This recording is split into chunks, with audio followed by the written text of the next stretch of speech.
So Jyoti told a nice story about how Kartik used that fat against Kabir. So this is a song in it's a bhajan in praise of Lord Shiva.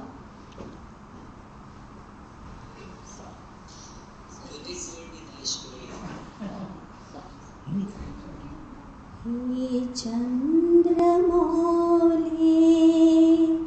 हे चंद्रशेखर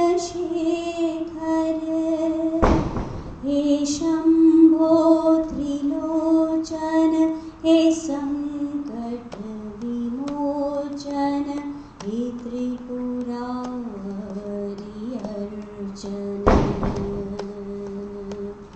जय जय हे शंकर हे भस्मांग सुंदर हे पशुपति हरिहर हे चंद्रमौली हे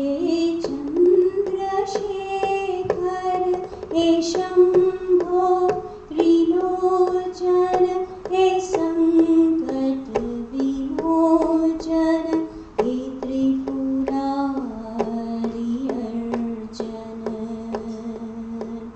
जय जय हे शंकर हे भस्मांग सुंदर हे पशुपति हरिहर हे चंद्रमौली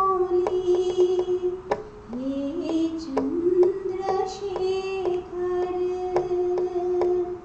तेरे गले में है सर्पों की माला तांडव प्रलय भाल डमरू निराला बांधा है गंगा को सिर पर धरा है हिमगिरी की कन्या ने तुझको वरा है हे चंद्रमौली हे चंद्रशेखर हे शंभो त्रिलोचन हे संकट विमोचन हे त्रिपुरारी अर्चन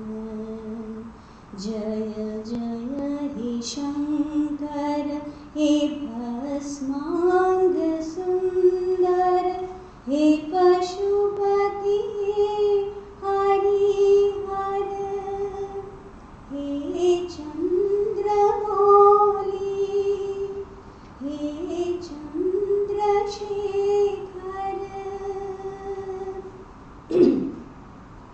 तू है महादेव त्रिभुवन विजेता कैलासवासी तुम युग का प्रणेता गंधर्व किन्नर तू सर्पों का राजा तू काम का काल नंदी विराजा हे Chandramouli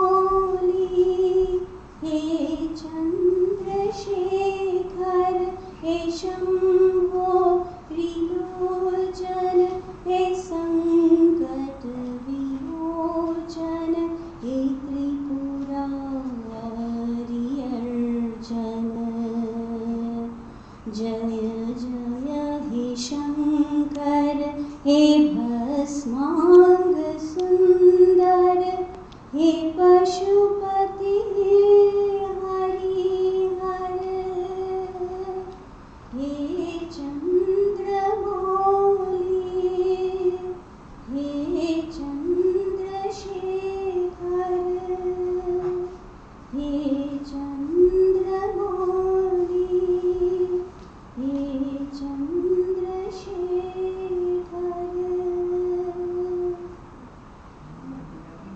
Good.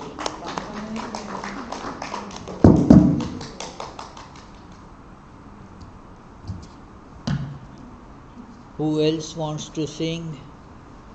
Abhijit?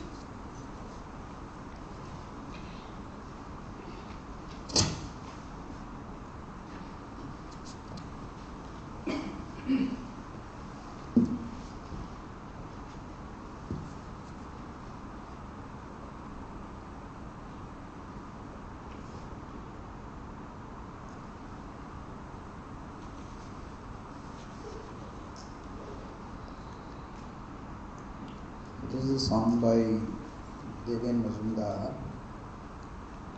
It's a very popular song. It says, talking to the mind, the oh mind, remain yourself marinated at the feet of Sri Ramakrishna. Don't get involved with the worldly flower which is all laced with thorns all around. Life and death and sickness. How long are you going to endure through all that? Drink the nectar of Sri Ramakrishna's feet, and all this suffering of the world will go away. All this happiness and sorrow and all such opposites, there is no escape from all this. So with the sword of knowledge, painstakingly cut out all the karma, the doors of the, not the door, the strings of the karma. Ramakrishna Naam,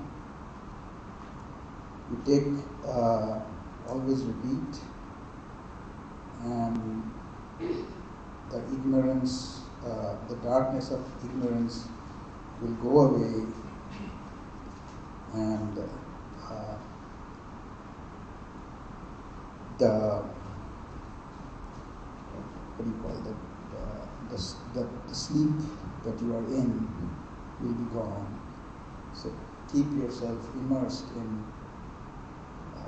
Sri Ramakrishna's feet. Rama Krishna Charana Sharoje Majore Madhupamo. Rama Krishna Charana Sharoje Majore Madhupamo. Kantako aprito Vishoyo Ketoki. Kantako aprito Vishoyo Ketoki. Theko na tahe vibhor. Rama Krishna Charana Sharoje Majore Madhupama. Janama marana বিষম ব্যাধি নীরবে কত সহিবে আর রাম। জনম মরণ বিষম ব্যাধি নিরবধি কত সহিবে আর। প্রেম পীয়ূষ পিয়রে বিপদে প্রেম পীয়ূষ পিয়রে শ্রীপদে ভবেরি যাতনা রবে না তা। রাম কৃষ্ণ চরণ সরোজে মজরে মন মধুপম।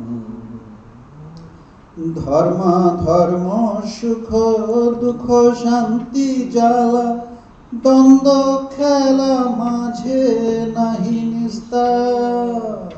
ধর্ম ধর্ম সুখ দুঃখ শান্তি জ্বালা দ্বন্দ্ব খেলা মাঝে নাহি নিস্তার। জ্ঞান কৃপানে পরম যতনে জ্ঞান কৃপানে পরম যতনে কাটরে কাটরে করমডোর রাম কৃষ্ণ চরণ সরোজে মজরে মন মধুপম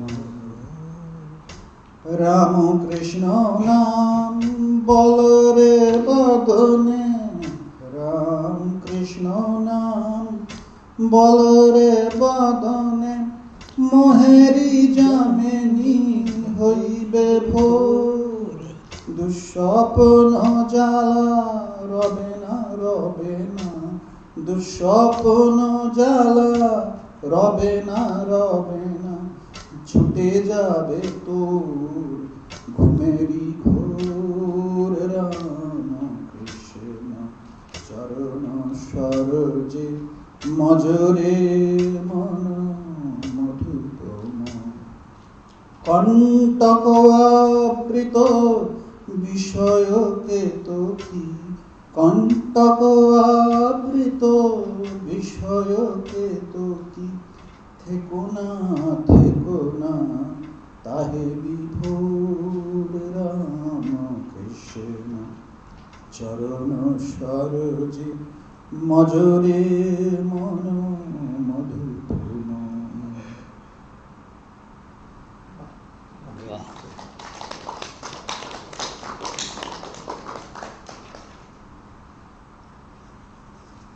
Who else wants to sing? Vishali? Huh? What happened? Huh? Jui? Wants to sing. Huh? Okay, you sing even if you don't want to sing, okay? How about that? Huh? Who else doesn't want to sing? Can I sing Narayan Sukta? Well, whatever you want to sing, come on. Huh? I said a good one. You have to see phone for that also? Yes, I need the words. Okay.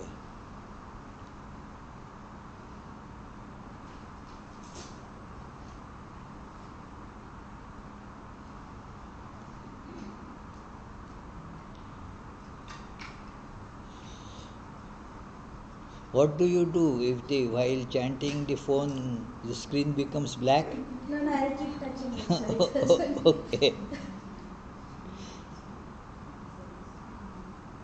ॐ सहना भवतु सहनौ भुनक्तु सह वीर्यं करवावहै तेजस्विनावधीतमस्तु मा विद्विषावहै ॐ शान्ति शान्ति शान्तिः सहस्रशीर्षं देवं विश्वाक्षं विश्वशम्भुवं विश्वं नारायणं देवमक्षरं परमं पदं विश्वतः परमानित्यं विश्वं नारायणगुं हरिं विश्वमेवेदं पुरुषस्तद्विश्वमुपजीवति पतिं विश्वस्यात्मेश्वरगुं शाश्वतगुं शिवमच्युतं नारायणं महाज्ञेयं विश्वात्मानं परायणं नारायणपरो ज्योतिरात्मा नारायणपरः नारायणपरं ब्रह्मतत्त्वं नारायणपरः नारायणपरो ध्याता ध्यानं नारायणपरः यच्च किञ्चित् जगत् सर्वं दृश्यते श्रूयतेऽपि वा अन्तर्बहिश्च तत्सर्वं व्याप्य नारायणस्थितः अनन्तमव्ययं कविगुं समुद्रेतं विश्वशम्भुवं पद्मकोशप्रतीकाशगुं हृदयं चाप्यधोमुखम् अधो निष्ट्यावितस्यान्ते नाभ्यामुपरि तिष्ठति ज्वालमालाकुलं भाति विश्वस्यायतनं महत् सन्ततपुं शिलाविस्तुलं वत्या कोशसन्निभम् तस्यान्ते सुषिरभुं सूक्ष्मं तस्मिन् सर्वं प्रतिष्ठितं तस्य मध्ये महानग्निर्विश्वार्चिर्विश्वतोमुखः सोऽप्रभुग्विभजन् तिष्ठन् नाहारमजरकविः तीर्यगूर्ध्वमधश्चायि रश्मयस्तस्य सन्तता सन्तापयति स्वं देहमापादतलमस्तकः तस्य मध्ये वह्निशिखा अणियोर्ध्वा व्यवस्थितः नीलतो यदमध्यस्थात् विद्युल्लेखेव भास्वरा नीवारसूतवत्तन्वी गीताहारस्वत्यनुपमा तस्याः शिखाया मध्ये परमात्मा व्यवस्थितः स ब्रह्म स शिवः स हरिः सेन्द्रः सोऽक्षरः परमस्वराट् ऋतगं सत्यं परं ब्रह्मपुरुषं कृष्णपिङ्गलम् ऋतं विरूपाक्षं विश्वरूपाय वै नमो नमः ॐ नारायणाय विद्महे वासुदेवाय धीमहि तन्नो विष्णुः प्रचोदयात् ॐ शान्ति शान्ति शान्तिः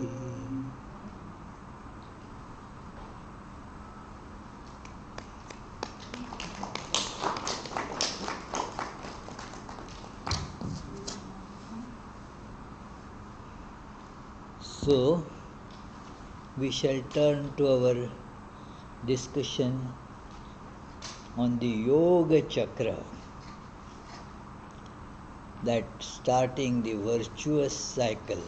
Want the microphone? Yeah, he is putting some batteries in that. Yeah.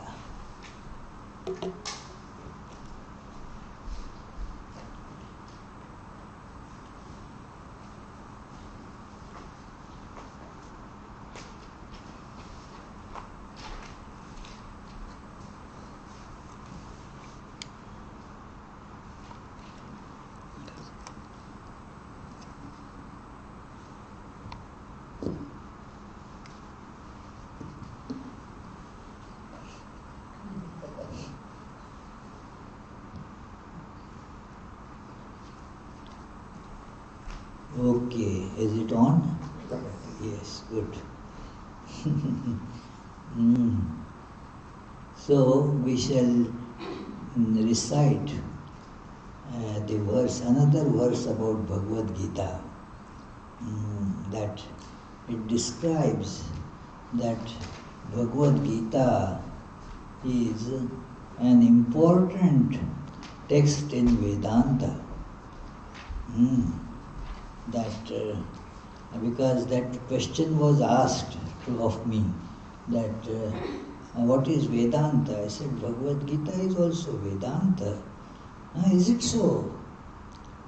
Yes, Bhagavad-gita is a well accepted and most popular text of Vedanta. So, this verse which comes in the meditation on Bhagavad-gita and recited very often, that Sarvopanishado gavo dogdha gopalanandanaha partho vatsah sudhir bhokta Dugdham Gitamritam Mahat.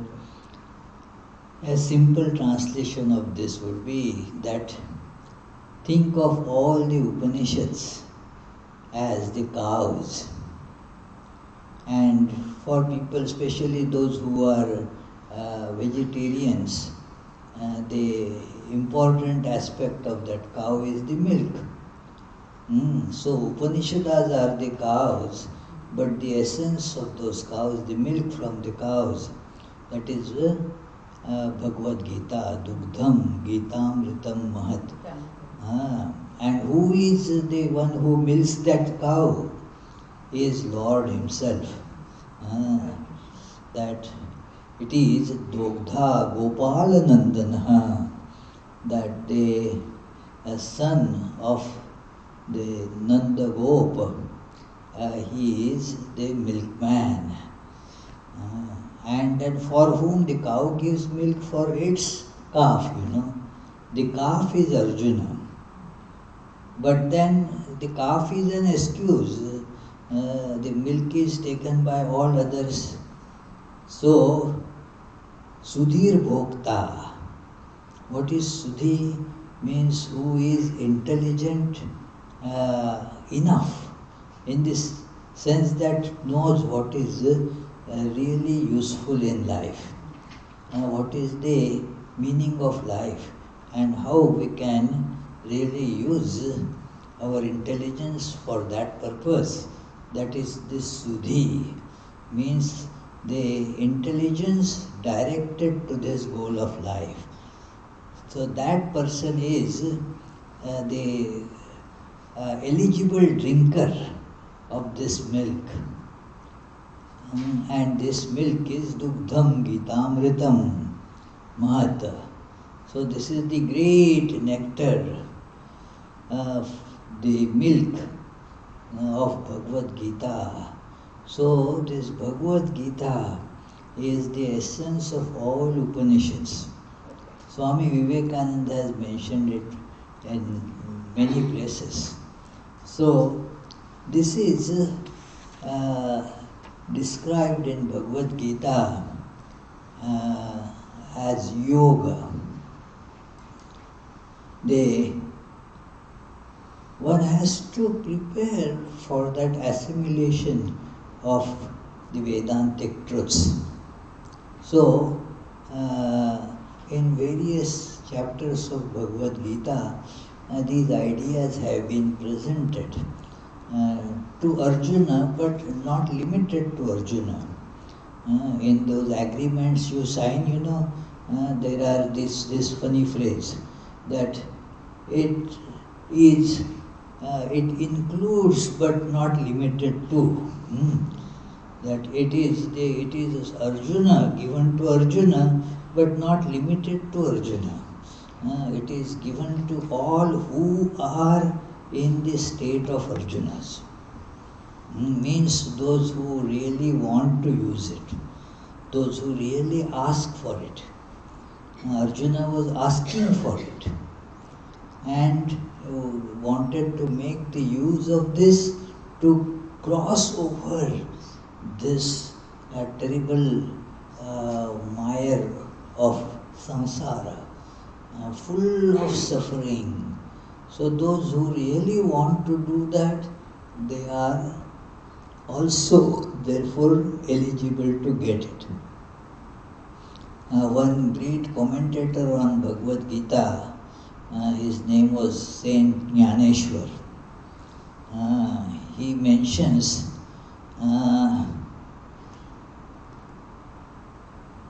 that those who are sitting along with Arjuna to take the food, there is a big feast being given, but the main invitee is Arjuna for that. But now he comes with the whole retinue. So everybody in that gets the same food served. So even that person who is Arjuna, big king, so somebody who is carrying some bag of Arjuna, he also gets it, sits with Arjuna, Whosoever comes with Arjuna will get it. So let us go and sit along with Arjuna, and then this Gita is being served to Arjuna, being there with the invited guest, we also get it. We are not invited as such, but the invited guest Arjuna, we are in the company, in the troop of Arjuna, so we also get it. So we have to see that we also are seekers like Arjuna. Then we get it. That Jnaneshwar Maharaj writes that Je Arjuna chiye panti parisanaya yogya hoti tihi kripa karoni santi avadhana dhyave. That those who become eligible to get it, because they are along with Arjuna, they are sitting in along with Arjuna, so they also therefore become eligible to be served with this great nectar. Now please receive it with attention. It is so. This is being given. All the substance of yoga is in Bhagavad-gita. It is a practical thing. That is why at the end of every chapter of Bhagavad-gita, you read this great statement that this is Brahma Vidya and Yoga Shastra. Means it is the knowledge to be understood, Brahma Vidya, and knowledge to be implemented, Yoga Shastra, knowledge to be practiced. That both are in Bhagavad-gita.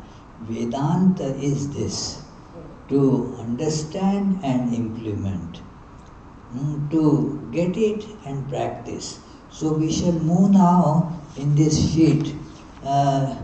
Some of the things we are now not, you can just read that. We are not going to discuss that. But we shall go to the means to get knowledge. Because at the beginning I said this is about the practicality. Let us discuss the means to this knowledge.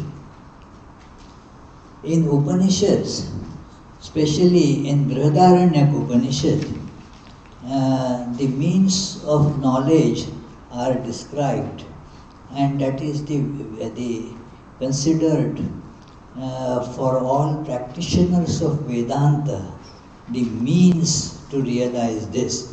The important means told as substance of all the means. There are the secondary means which are offshoots of this. They are all categorized or classified as means in these three. Shravana means hearing. Manana means meditating or thinking, contemplating on that. And nididhyasana, to practice it, to hold on to that. Nididhyasana is a bit complicated word, again very difficult to translate. It is to hear this truth till you get the meaning of it. And keep on hearing again and again. So this is a practice, a means. Hear it till your personality, your being, every drop of your blood is permeated with this. And that is how the meaning of Shravana is told. I heard it, not like that. It is, it needs to penetrate and get permeated in our blood. It should go deep into us till it reaches the bone marrow. It has to go that deep in our psyche that the great truths of Vedanta, here, Shravan, Manan, Nididhyasana, it comes in that part of Brihadaranyaka Upanishad, in the dialogue between the famous husband and wife. The husband and wife. The husband is imparting the knowledge to the wife who is desirous of this knowledge. Great is that husband and equally great is that wife. Through that discussion, this truth emerges. That is the giver. In Brihadaranyaka Upanishad, the teacher is Yajnavalkya.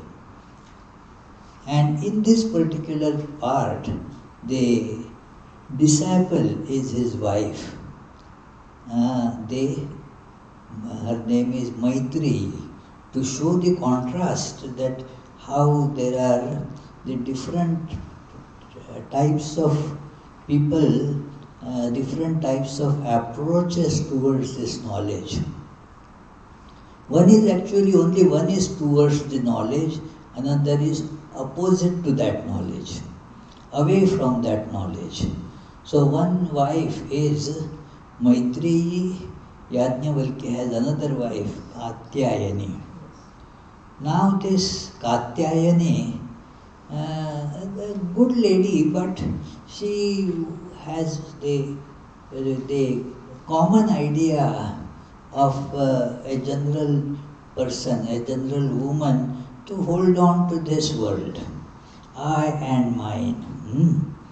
So that was her tendency, to just be merged in this unreal world. It is okay, unreal, we understand it unreal, but that the world unreal doesn't really flash. We still consider it as real in our life. Just call it unreal, change of label, that's all. It is. So she was not interested in this. So when her husband said, Yajnavalkya, now I am going to give up this world, that Udyasanva, Hare Asmasthanat, from this I am now going to retire, going on the next step in life, that is giving up all this. I am going now, giving up this kind of life in the world. But since I am married to you two, I have some money that I am dividing between you two, so that you two should not be quarreling over it. That, oh, why I got less, you got more, and like that. So it is that, and one of them, my Katyayani was satisfied, okay, this fellow is going all, let him go. What does it matter? At least he is giving me some money, That she was satisfied with that. Anyway he was not of much use. So giving some money is not a bad idea. But the other wife, Maitreyi, the Upanishad says, Tayoho Maitreyi Brahmavadi Babhuvat, and Stri Pradnaiva Tarhe Katyayani, that amongst the two, Maitreyi was Brahmavadini, means the one who was desirous of realizing the truth and was intending to take the proper steps in that direction. Desirous means you are ready to change your life to get it. It is, you have to bring about that change in life. Otherwise you don't get it. So it is, so that was Maitreyi. Brahmavadini Babhuvatu, that she was Brahmavadini. And other, she was just like, and then therefore the Upanishad further does not describe Katyayani. And then Maitreyi, he questioned Yajnavalkya.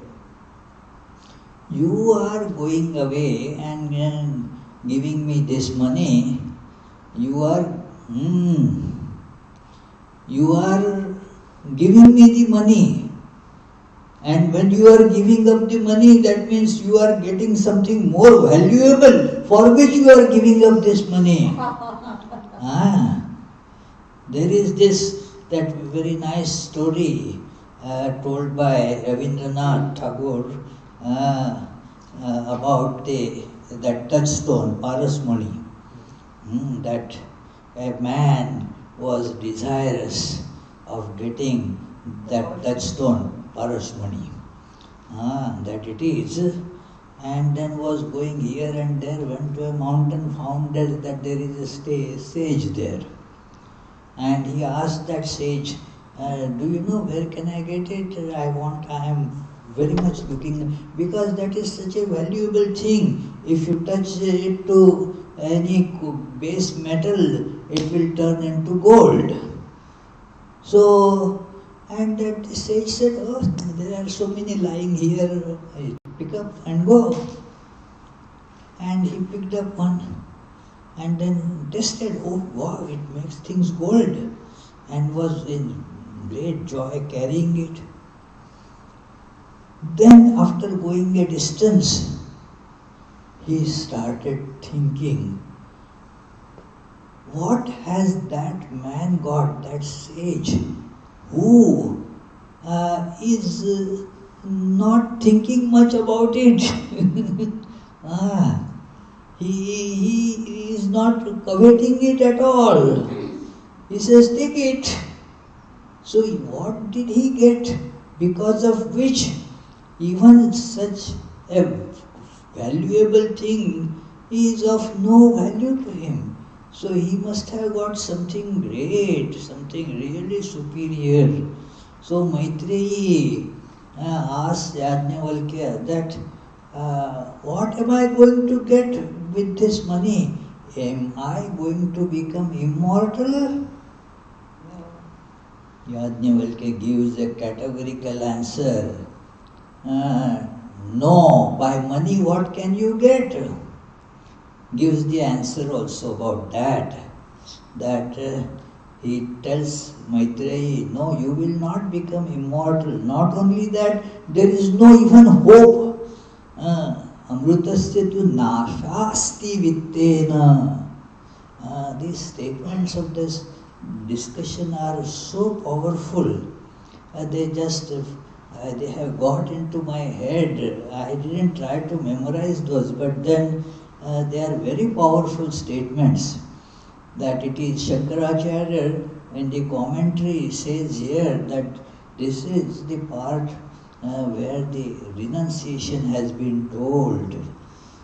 That it is, he says, those who think that one can keep on pursuing the sense pleasures and realize the truth, they have not read this Brihadaranyaka Upanishad. Taihi Brihadaranyakam na patitam. It is not possible to, one is east, another is west. You cannot go in both directions together. So it is like that. So here is that Amrutatvasya tu nashasti vittena, immortality, even the hope for that is not there by aspiring for money. Jesus says that in no uncertain terms, that you cannot worship God and mammon together. Not possible. It is very important to see this idea. And so Maitreyi asked, then what is it that you are leaving everything for? What is the secret of all this? Yajnavalkya says, well, you have becoming much dearer to me because of this urge of yours. It is. So he tells, let me explain it to you, and explains that everything is really loved because of this self. Everything one loves because there is the self, the Atman is there. Atman is the only lovable thing. You can call it God or self, but it is your true nature. That your true nature is love. And because it is in everyone, everything becomes lovable. There is otherwise no love in forms. Absolutely no love, one should not even try to find it. It is not there. Uh, One feels that, that other fellow is not loving me anymore. Well, what is there to be loved? There never is. No possibility of love in that. Only Atman is the source of all love. It is. We keep on hoping to get love here and there. We catch different forms for that purpose. Now you have the form, but the love that you were feeling at one point, it has vanished from there. Because it is like this. You stand in front of the mirror. Now what happens when Aparna stands in front of the mirror? Then her picture is there in the mirror. She goes away. Does the picture remain there? The mirror remains. The picture has gone away. And that is what we feel in this world. Again and again we try to hold on to those forms. The essence, the meaning is gone away from there, slipped away from there.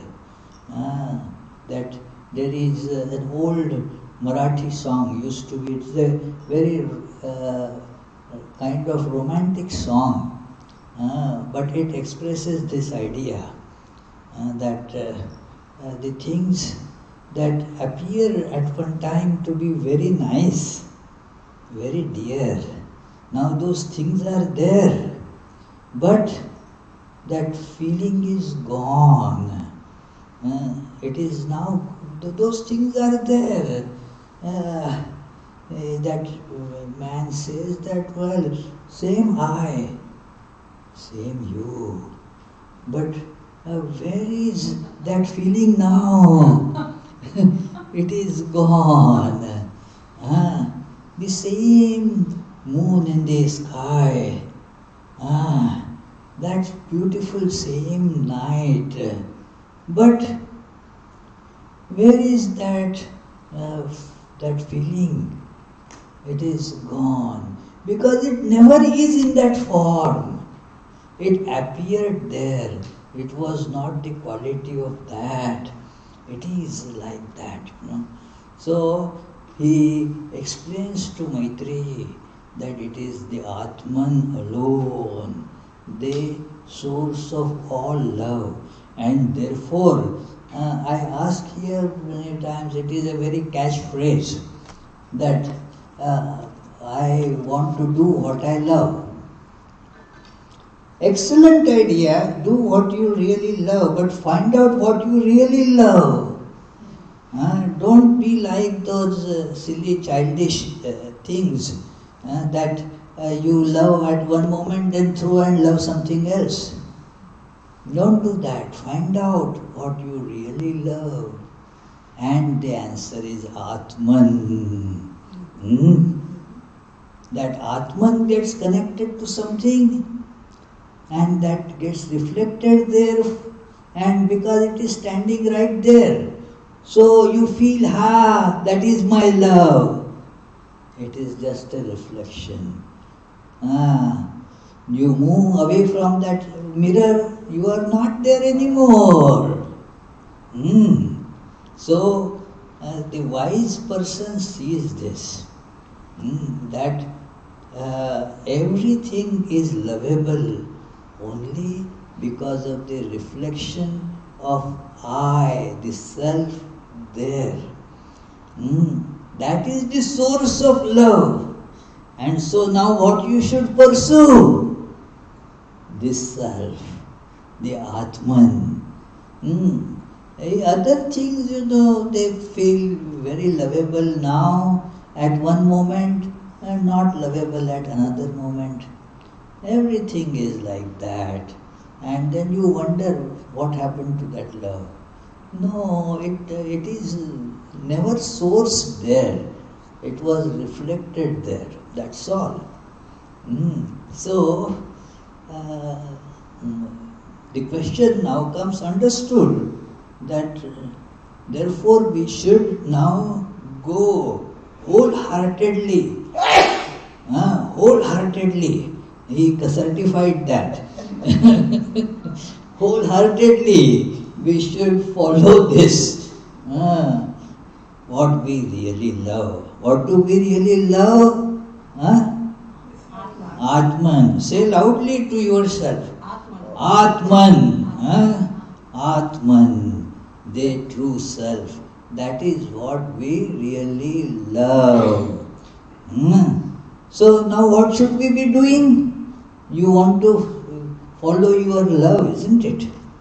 Follow your love. Get to know yourself. With all wholeheartedly follow it. There is that beautiful book that I was referring to yesterday in New Jersey. That Khalil Gibran's book, Prophet. In that Prophet, there is this. I was talking about it yesterday, isn't it? Yeah. So it is, in that, there is this one chapter on love. Follow the love. Love has very big tenacity. I told one incident, that it is one girl, she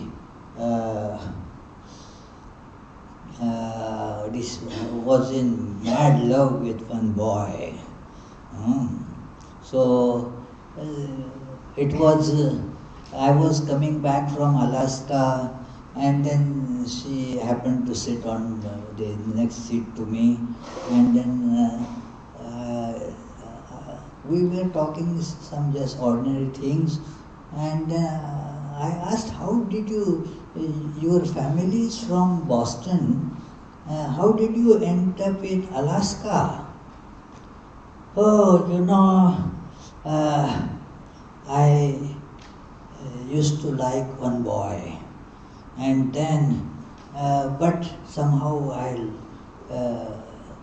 lost him. Where did he go? So somebody told that he is in Alaska. So I went to Alaska.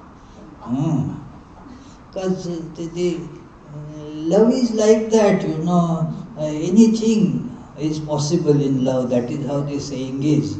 That I went all the way to Alaska. So did you found it ultimately? No. Alaska is not a small place. So I was looking for him here and there and all. So I later on heard that another girl hooked him and he is somewhere else. So then I took up a job in Alaska and I'm doing quite well there now. So the idea is that, you can go to such a great extent following your love. And then again you don't get it.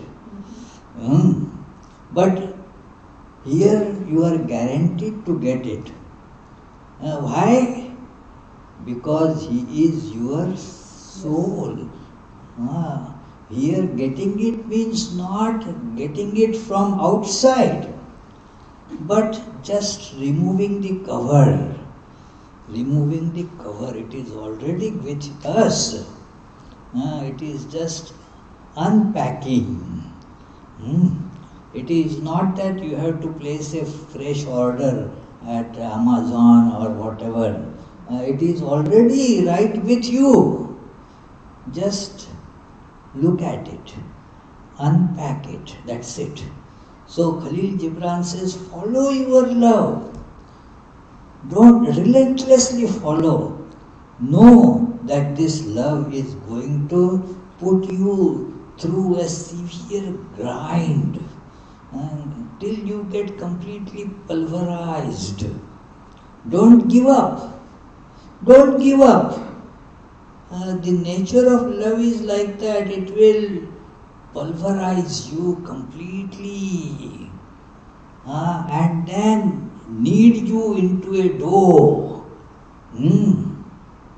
Yeah, you will be then baked in a hot oven. You have to go through all this process if you want love. The great Saint Kabir says that those who want love should be ready to put their head on the chopping block. It is because unless you sacrifice your ego, you don't get love.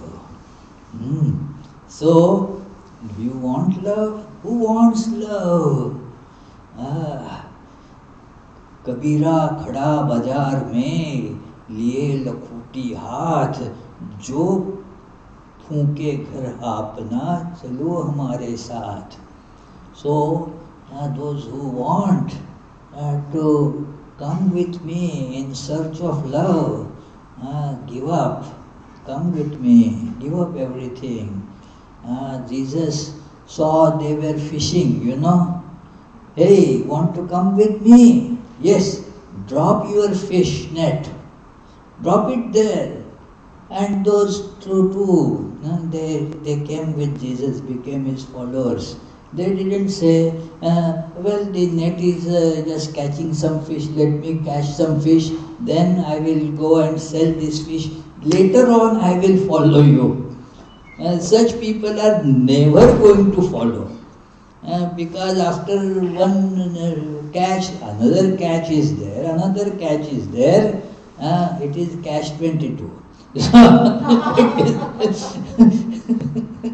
But you have to take this a firm step and then you get it.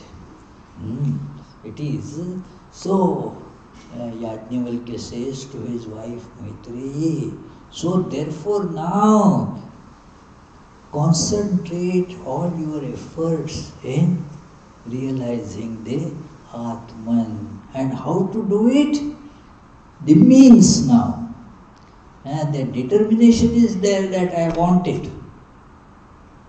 Then the means. If you don't want to go, what is the means, It is giving means to that fellow will be just making that no sense at all.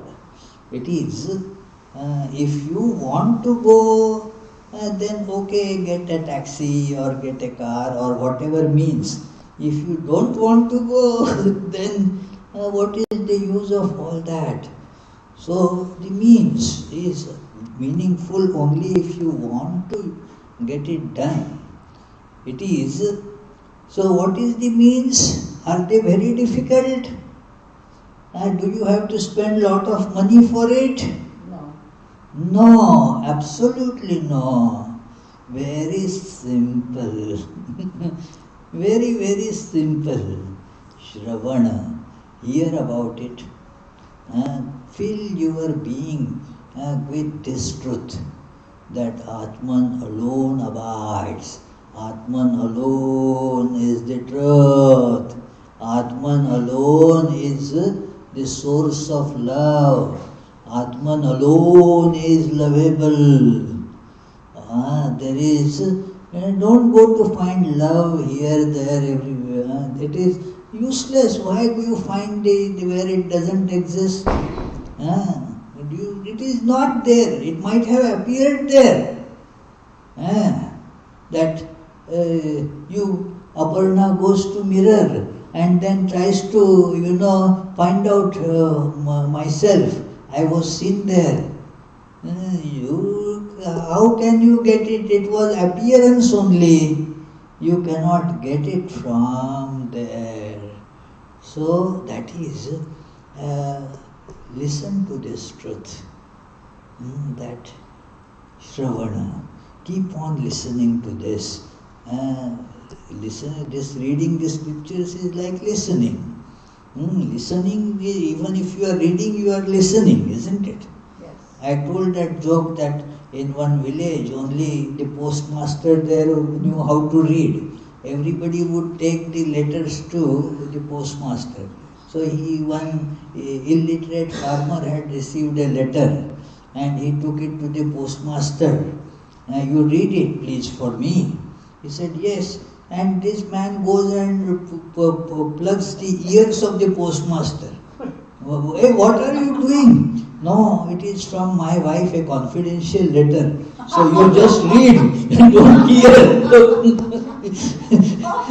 So that doesn't work, you see. It is, reading is just hearing, you see. So it is like that. Reading is also hearing. So hear only about self, about Atman, about God. Don't hear about all these other things. That is hearing. Then think about what we heard. Meditate on that, contemplate on that. Because what happens is, when I hear something about that self alone is real, God alone is real, now the ignorance stuffed inside, when it gets this message, it revolts against it. No. What do you mean? No, my spouse loves me so much. My children, I have such a nice love for them. They are real. What do you mean Atman alone is real? No, can't be true. Now you reason there. Use the power of reason to remove these obstructions, remove these wrong attacks. So, by reason, there is a place of reason, that by reason is like a policeman. Its job is kind of negative, that it doesn't bring you the truth, but it removes the obstacles in the path of the truth. Like a policeman will not tell you to do charitable things or give donations, but if you are robbing somebody, then the policeman, hey, you can't do this. So it is reason that use it to show how these impermanent things can give you satisfaction. How can they be objects of love? Think of that. Good use of reason. Reason. And thus you will get a conviction. But that conviction now is to be translated into experience. These are the steps. Practical. Hear, contemplate, and now that conviction, act according to that conviction, move in that direction. So this is that it is go towards the experience. That it is difficult to translate exactly this word nididhyasana. It is a very comprehensive word. Means make this effort without giving up. It includes perseverance, that intense efforts, the patience, all these are included in this word nididhyasana. Hold on to that. Swami Vivekananda has put it like this, not exactly in this place, but in other place, that stop not till the goal is reached. That keep on the path. In the middle, don't give up. We give up in the middle these things, because we are stupid, we go a distance. They tell the story of a man that wanted to cross the river. It was about half a mile wide. So he went swimming half a mile. So of that quarter mile he went swimming, and then thought that, oh, I am feeling tired. I may not be able to make till the next shore. So swam half mile, another quarter mile back. So don't do that. Continue, move forward, go forward. There is that Premishananji's letters book, it is Bengali original. The English title for that book is Go Forward. Move forward. It is a very important thing that relentlessly go forward. That is very important because we are impatient. One of our devotees keep on asking me that, oh, I do not feel anything. For so many years now I am coming, I like to listen, but I don't have any feeling for it. Well, it comes slowly it will come. Takes time. We are very impatient. We have to have a lot of patience. Swami Vivekananda therefore tells the very illuminating story that about that Purana, means that Narada has to be there, So the Narada, he moves all over and was on his way to see Lord Vishnu. He had always access to Vishnu. Nobody can stop him. So, as he was going, he saw a mendicant doing practices. Oh Narada, you are going there, please, can you do a favor to me? Ask Vishnu. I have been practicing these meditations, austerities and this, all that. How long I have to go through this before I realize God? How much more I have to do? I think I have done so much. How much more I have got to do? Narada said, okay, I will present your query to Lord and bring you the answer. Then another man was practicing. He was not practicing much intensely, but he was doing his practice according to his idea. And now he also asked Narada. He was practicing under a tamarind tree. You know how in America here you don't see tamarind tree. That tamarind tree is a huge tree and full of leaves. Each leaf is so small, but there are so many leaves that it casts a very dense shadow on the ground. You don't get a single ray of sun penetrating through them. It is so dense, so many leaves. So he was practicing spiritual disciplines under that tree. Narada said, okay, I will present your question also to Lord. Then while returning, he first came to that first spiritual aspirant. So did you ask my question to Lord? Yes. Lord replied that you will require to practice 4 more lives. For 4 more lives you have to keep on practicing before you reach the goal. This man became terribly depressed by listening to, I have been doing so much. Constantly I am trying to control my mind and senses, and I have been standing on one leg for a long time and so forth.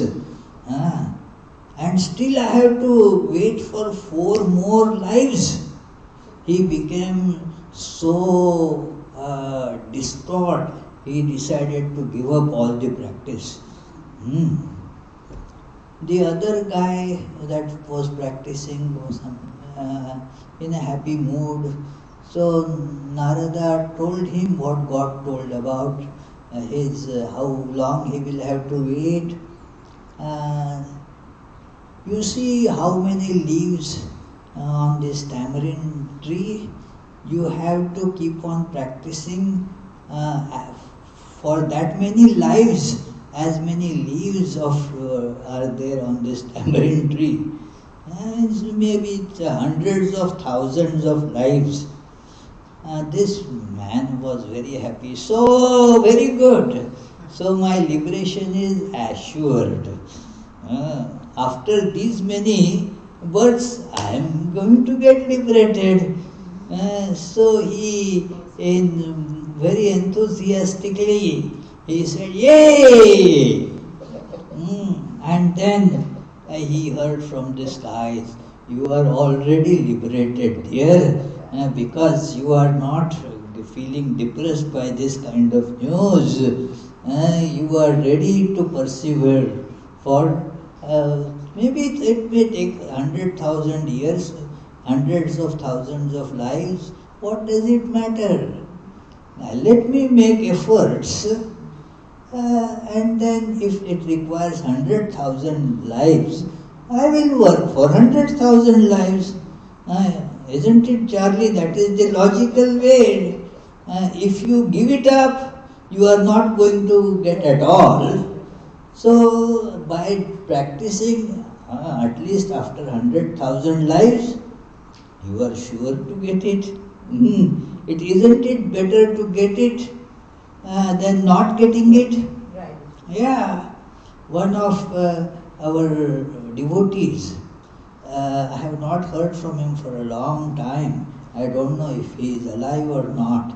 So he was pretty old and was, after taking a mantra diksha, he used to call from time to time, "Swami, I think I am just wasting my time.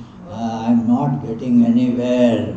I am trying to do the mantra, but nothing seems to be happening.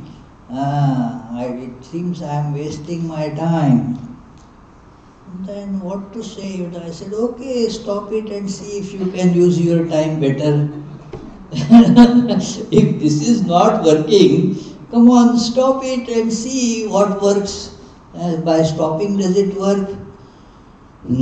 Swami, you have a point there. It is by stopping I am not advancing at all. So, if I do a little bit, I will go forward a little bit. I told him, you see, that he was a professional driver, a long distance taxi driving, So, I told him that suppose, imagine, he was from that Alabama. And then from Alabama, if you have to go to, say, driving to Seattle, how long will it take? Well, many, yeah, it will take a week maybe.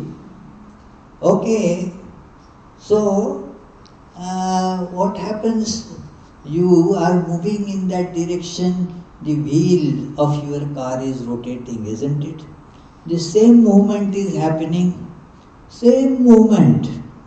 Every time the wheel makes a turn, you are moving by that distance in the direction.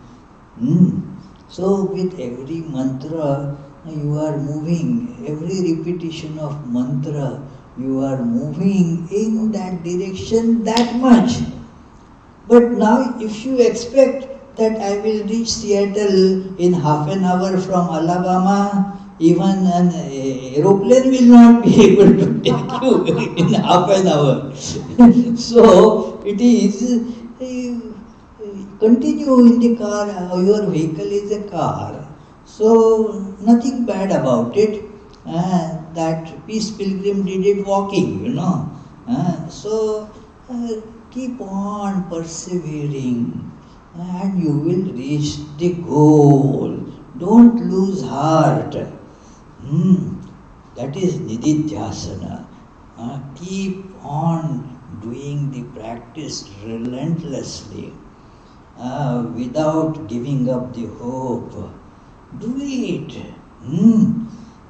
We are with every that the wheel turns.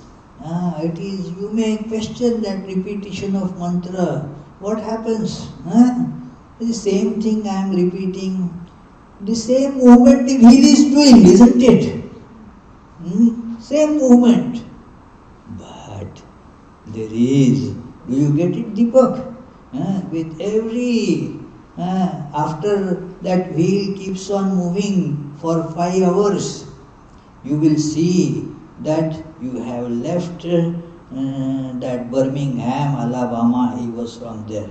So Birmingham, Alabama is now left behind by that distance. So this is how one should persevere. Nididhyasana, Shravana, Manana, Nididhyasana. So when you put yourself in this habit, it builds up momentum. So Birmingham is left back. Now to go back to Birmingham means again you have to drive hours. Why not go further to where I want to go? Continue there. So the virtuous cycle gets built like that. That okay, let me keep this very positive attitude of this burning hope in me. That let me move forward. That perseverance is so important. Jesus therefore tells the story of that 7 brides, would-be brides, that they were looking for the groom to come. They were holding a candle that to welcome the groom. Now, but it was taking time, so they one after another lost patience. Is not going to come today. Forget. The one who had the perseverance got the groom. Otherwise, you don't get. So that is important. God will come to me. I have to keep on holding the candle. That to tell that I am here. I am here. I am here. Waiting. And doing this, holding on the candle, that is this. I am continuing with my practice with this joyous mood, happy mood. One should be very happy. Spiritual practice makes us a happy person. It is, you can see that, a person is spiritual can be seen by looking at the face of that person. There is that happiness written on it. It is like that. Because you now know that I am getting there. It is that satisfaction comes to you even when you are on that track. Yes? Maharaj, I have a question actually. Manana. Yes. I want to go a little deeper actually. You hear certain things constantly, but then you have to start rationalizing it. That's all the manana actually. You have to think of it logically, whether it makes sense or not. You're testing the hypothesis kind of stuff. Yes.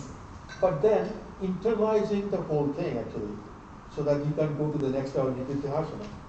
The internalizing stuff, that requires what? You have to contemplating everything? Contemplating and then working on the ideas which oppose this. These ideas that oppose, they can be easily removed by showing that they are illogical, they are meaningless, and they are in fact detrimental to pursue happiness in life. So this is the nididhyasana, manana, and then nididhyasana. Then means not that it has to come, let me complete my shravana, then I will move to manana, not like that. It goes on together, as it were. That you hear one sentence, that's enough. And then do the contemplation on that, and then hold on to it. Sri Ramakrishna used to give a very nice analogy. It is a kind of, mythical, legendary, that how the pearls are formed. There is that mother of pearl. It, as it were, floats on the surface of the sea. I have seen that mother of pearl many times, but this process I have never witnessed actually. That it is, so it comes on the surface, and then a particular, that raindrop of a particular constellation, Swati. What is Swati in English, What constellation it is? So it is, what Juhi, what is the Swati constellation in English? Okay, ask Google, yeah. Okay, so it is, yeah. Somebody asked God, and the God said, let me consult Google. I will ask Google and find out. So it is, so that a drop of that falls on that mother of pearl, and then it closes and goes deep until that drop becomes a pearl. So this Sri Ramakrishna used to say that get this mantra like the pearl, open yourself, get this drop of wisdom from the Guru. It's just a seed, a mantra. Get it, close yourself.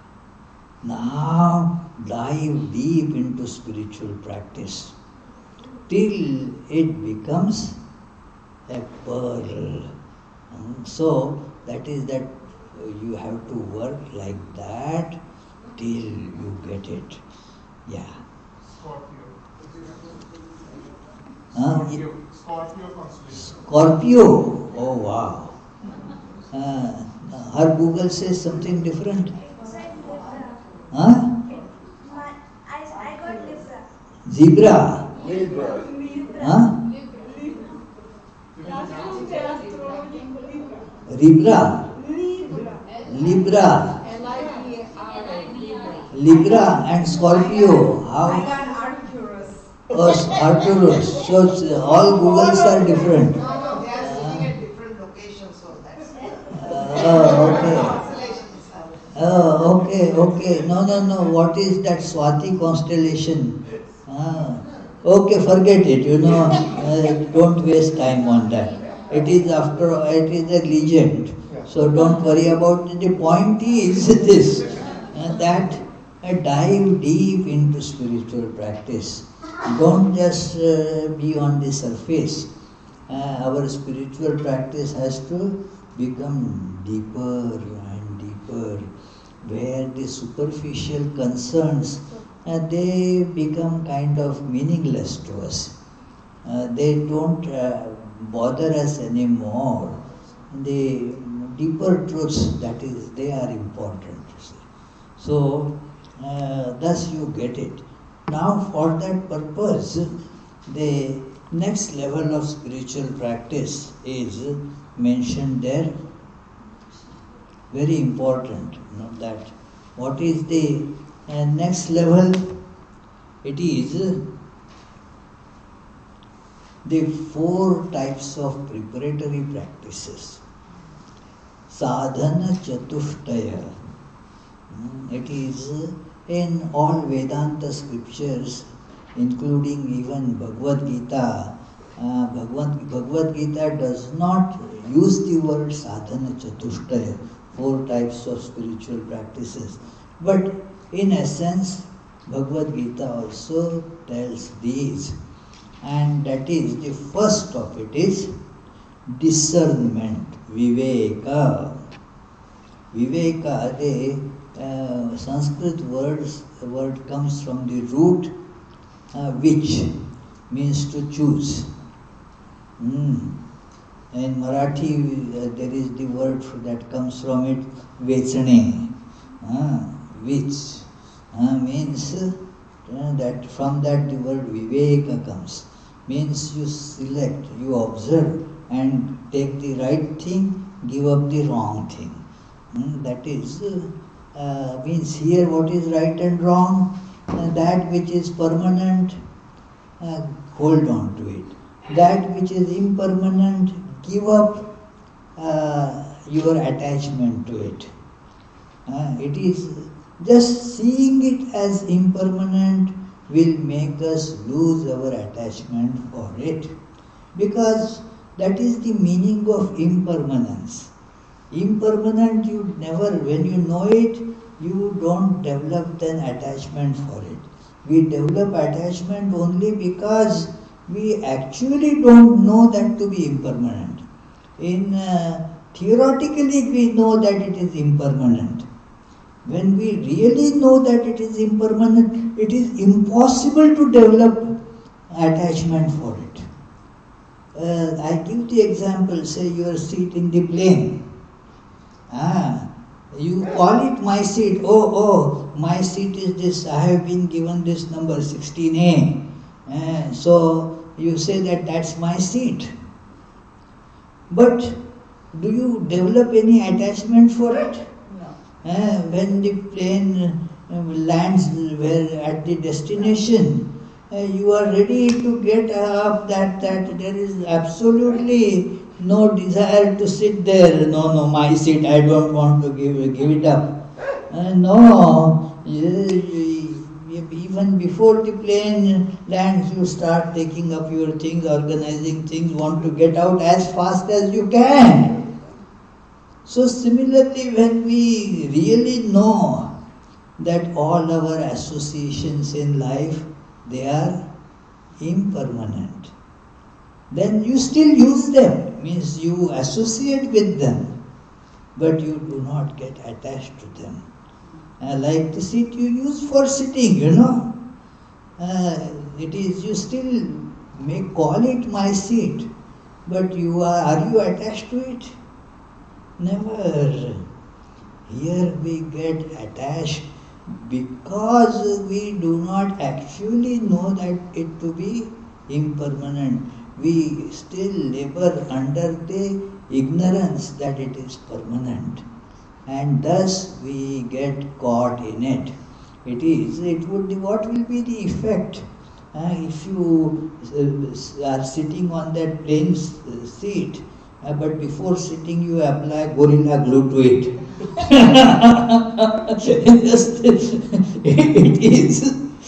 This is what happens in the world with us, that we get into that kind of relationship. That apply gorilla glue on it. What happens? It is just very painful situation, you see. It is then that is of no use. It becomes a big pain, and therefore it is important to understand that this is impermanent. That does not mean it should be object of hate. It should be still object of love. It should be object of still taking care. But knowing that it is not mine, it is impermanent. That knowledge has to sink deep. It is not permanent. Permanent is God. That alone is, and that is the meaning of permanence. So this habit of seeing this is called viveka, discernment. and discern in everything that we come in contact with, is it permanent or impermanent? And then give up attachment for impermanent. What is permanent?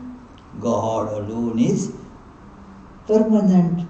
So let us move all our attachments, all our attractions to God.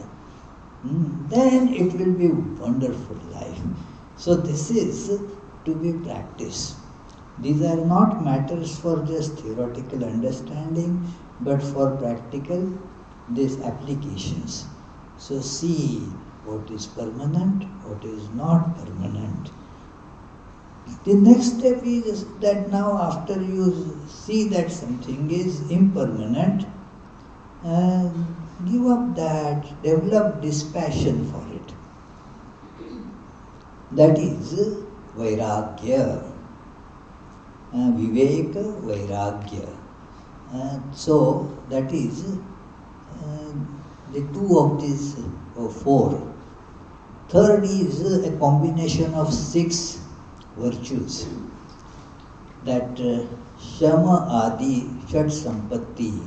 These 6 types of spiritual wealth that one has to acquire, and not the material wealth that I have got 3 houses and so much of very pricey jewelry and so forth. That this is the real value that we should look for enriching our life with.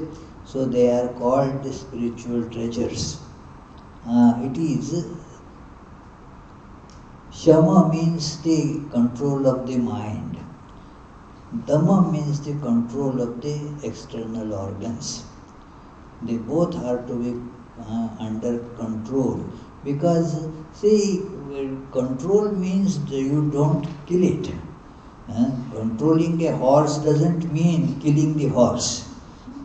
It should be very powerful horse, running very fast, but should go where you want it to go, you say. That is the meaning of controlling it. Just excuse me for a second.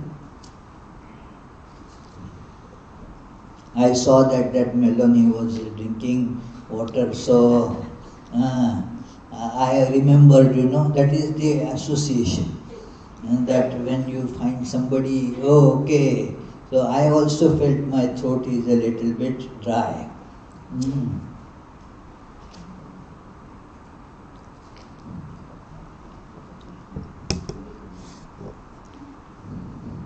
So, Shama and Dhamma, we have to have control over thoughts. Now, they keep on coming automatically,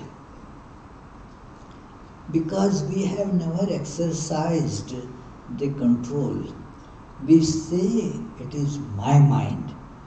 Is it my mind? Do I have any control over it? To be with a statement is meaningless. My mind, if it is not under our control, then why call it my mind? It doesn't belong to you. It is so, it should be under your control. And there is a way, by practice it can be done. So, and these sense organs to be controlled. So that is comparatively easier, because you see the body, controlling the body is easier.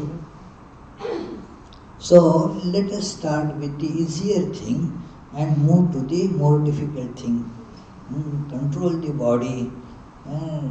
If I am not paralyzed, then if I want to move my hand up, I can move it. There is some control there. But I don't have that kind of control over my mind, that let me just put my mind to whatever is being discussed in this class. And does mind listen to that, Juhi? No, it goes here, there, everywhere.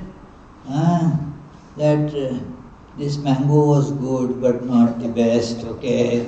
The mind goes into all these things. So that is because we don't have control over it.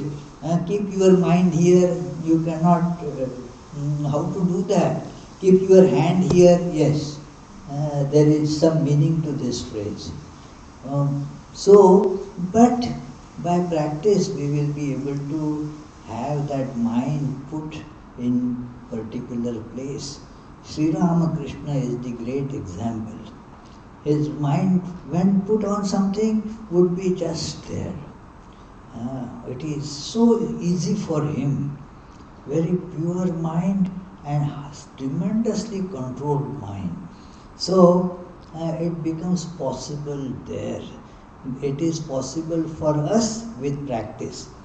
Because if Sri Ramakrishna is able to do it, by practice I also will be able to do it. It is somebody is able to do it. What it shows is the possibility. So how did you do it? Yeah, okay, if I follow, I will also be able to do it. It is that our Abhijit and Adi, if this is to work, this is to be done, this is to be fixed, then go to YouTube and find out how somebody has done it. It has come to such a pass that he told me that I did not find a single video of how to fix it, so how can I fix it now? It is. So, if there is, if somebody has done it, then, and if I have a demo of that, a demonstration of that, then I will also be able to do it. Yeah, it is. So, Sri Ramakrishna has done this. So, that gives Yogatmananda also hope. Yes, I also will be able to do it. Yeah, I have to make many attempts, maybe several attempts, for it may take long time, but yes, it is possible. What, Deepak? Maharaj, a question I have is, you're under control of mind. The question is, we are all born with tendencies, right? The samskara and all this stuff. The tendency is basically nothing but also our frame of mind and all the thought process that goes in our mind. The question is, you want to change the thought process and all this stuff. All the baggage that you've carried from previous lives and everything else. What kind of things you can do to really bring it under control? No problem, How to do that? No problem. It is, you have to just apply the reverse process. What do you do? How did you accumulate so many things at home? You went on buying them. Now that becomes a headache. The garage gets filled with that. I was telling somebody, our Mihira uncle, that the car is to be brought in now. It is otherwise on the street they fine it. So I said, okay, but what is the problem? You had the garage there. Swami, garage is. He opened the door of the garage and there was not an inch of space to even put your foot in it, Forget the car. So it is. So how did you get all these things? You accumulated them. And now start the reverse process. The same process by which you accumulated, instead of it is not going to do. Take a positive view. Okay, since it has been accumulated, it can be deaccumulated, emptied. Everything can be emptied. But that's just the garage. But what about Yeah, the mind also is like that. It was accumulated. what's the process? The process is this, that the first thing, don't accumulate any further. Don't accumulate it any further. Second thing is don't dwell on it. That makes it, huh? Oh, people were drinking from it on that. Okay.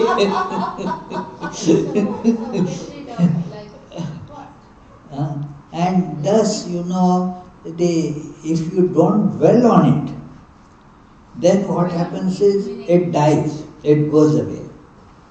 Because Dwell on what? dwelling on the accumulated thoughts, that vibration comes and then we pick it up. We pick it up, we start building on it.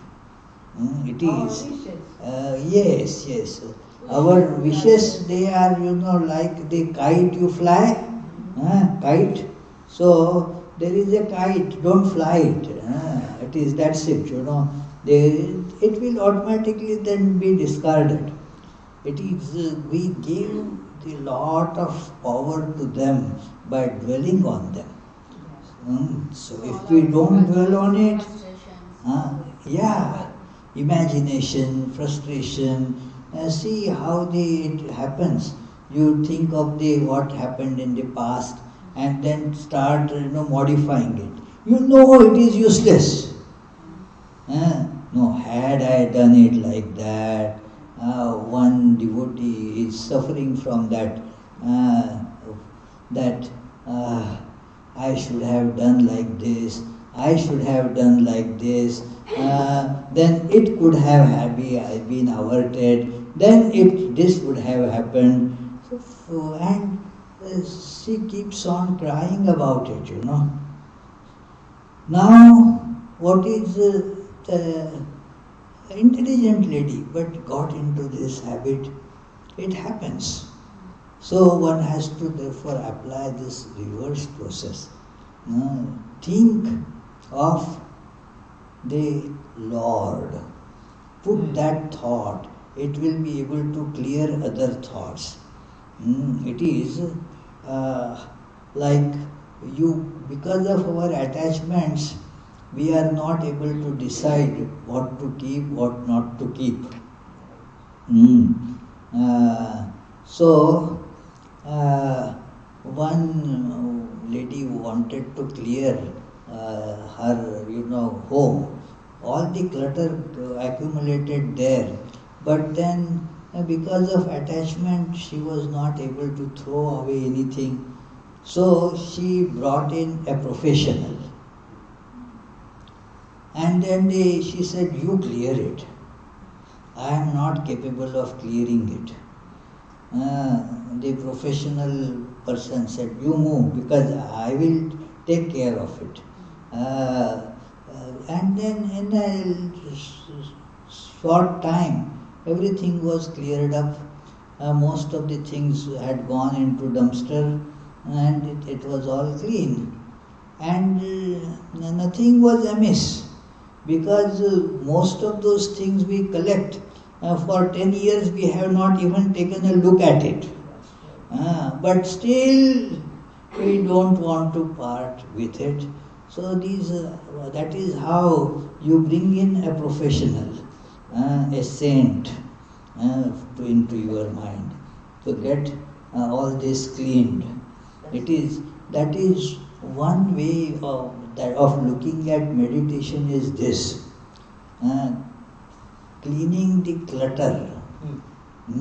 Meditation is cleaning the clutter accumulated in mind, putting the thought of that which is real, and thus that which is unreal, it will get pushed out.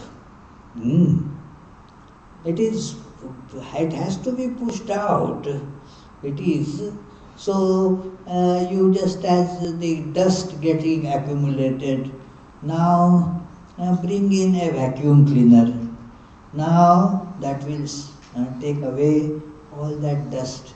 So one has to keep on doing this practice. It is our attachment makes it difficult, but we have to be up and doing and do the right thing. It is, oh, no, then what if I throw it away, what will happen? Maybe after 10 years I may need it. Some funny thoughts come, like that. It is, what suppose you need it and if it is not there? Is it something that that kind of a life-threatening thing? No, all right, no, this particular that piece of clothing, maybe I would like to wear it after 10 years. Well, you can go in a shop and bring it, that would be easier, or put on something else. It doesn't matter who looks at it anyway, just so don't worry about it. Throw it away. We keep too many things and keep on accumulating, making the life complicated. Even these worldly material things, much more about the thoughts. And keep on taking in the thoughts, taking in the impressions. So take only that which is necessary.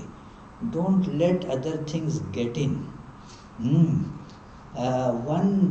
That technique given by Swami Vivekananda in Karma Yoga is very important. That use our sensory organs as doors, not as holes. Doors and holes. What is the difference, Ankur? The doors Selected. Selected, If you see somebody standing outside your door, rings the doorbell, the door is closed, so you look through the hole. And if you see somebody standing with a gun and then the face cover and all that, are you going to open the door? No, not at all. No way you are going to open that door.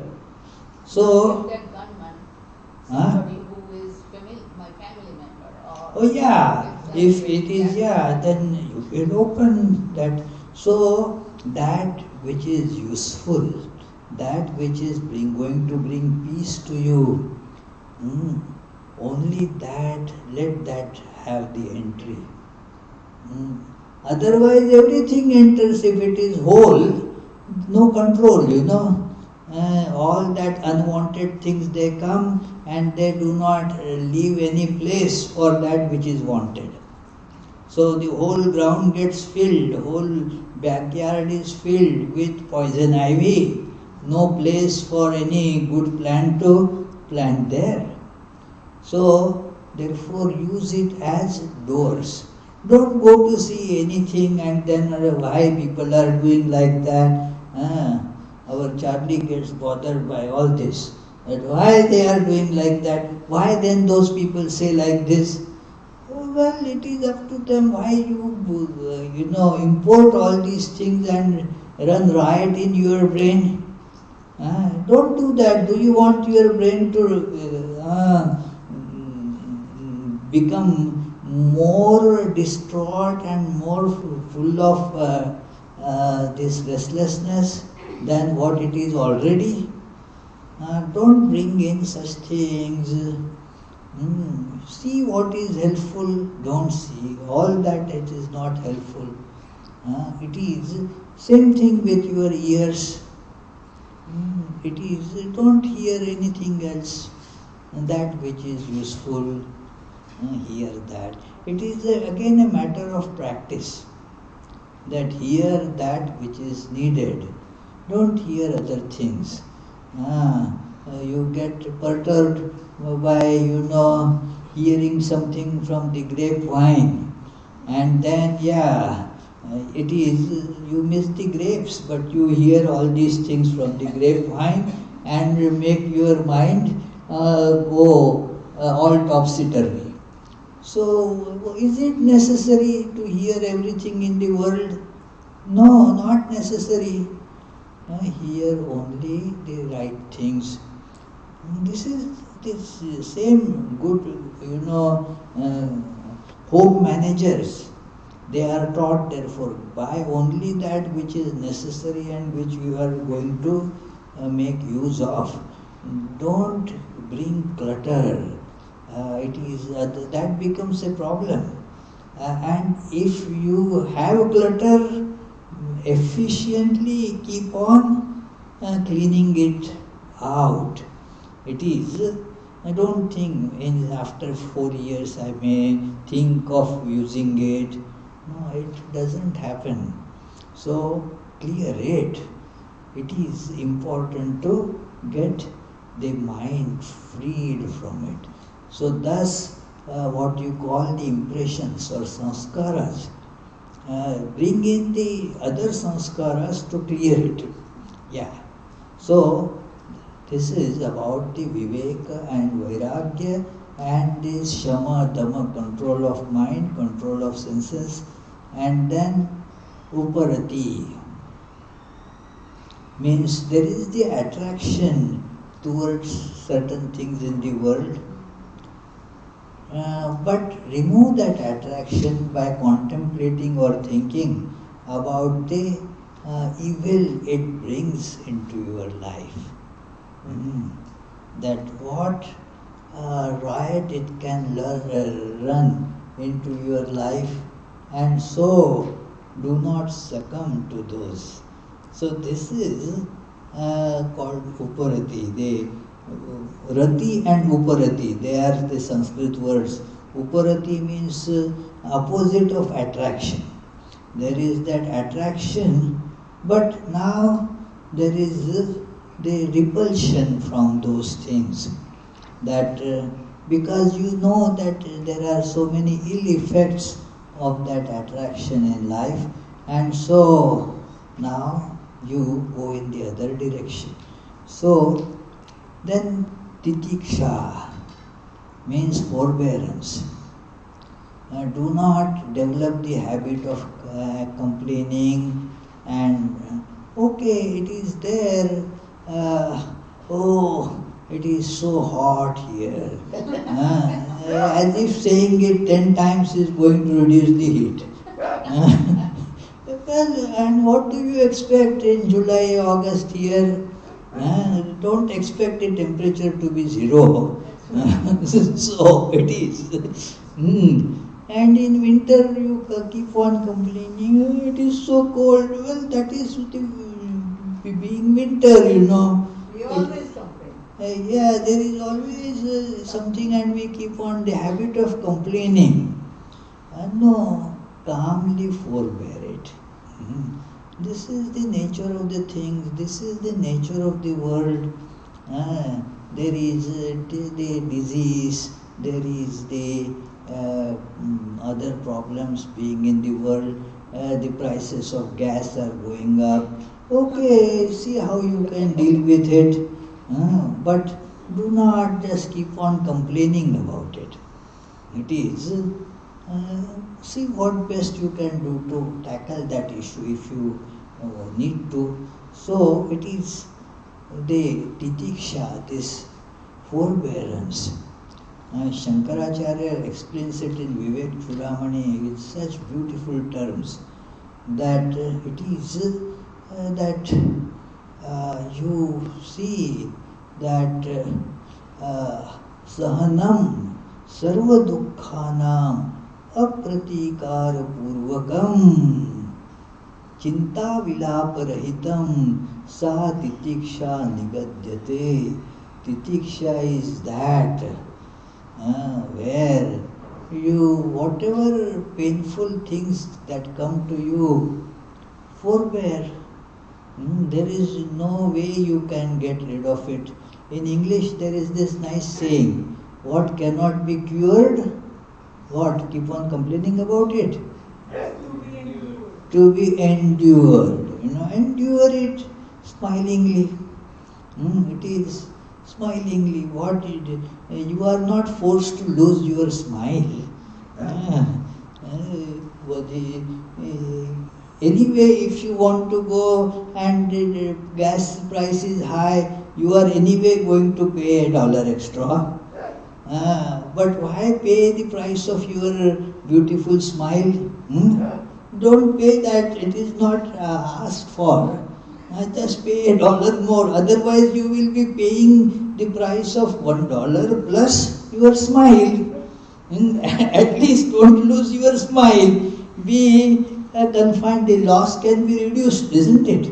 Just $1 is lost, but not the smile.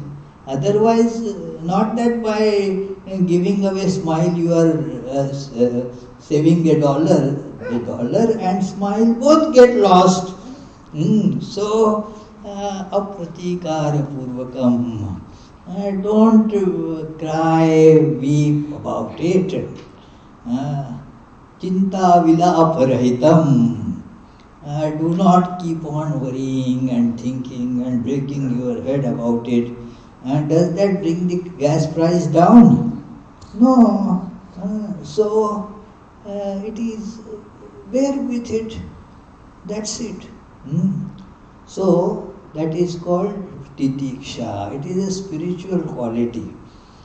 Spiritual means everybody has to endure, but enduring with this spirit of being, pleasant, not being, irritated with it. Don't get irritated because of that.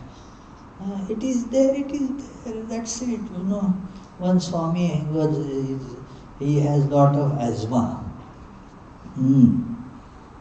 And then, hey, how? That is there, It is like my friend now, for many years it is there. So, I am quite used to it. So, it is like my friend. Complaining doesn't reduce the troubles. So, why unnecessarily add more pain by complaining?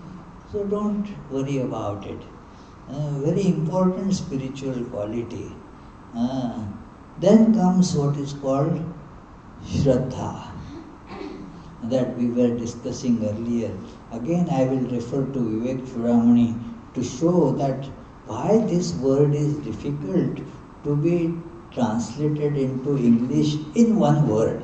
Of course, you can elaborate and tell it, but what this word Shraddha signifies, that beautiful verse tells that, Shastrasya Guru Vakyasya Satya Buddhi Avadharanam Sa Shraddha Kathita Sadbhi Yaya Vastupalabhyate. That is called Shraddha. That you take up these statements of scriptures and your teacher, Guru, to be true. It is difficult because it is not your experience.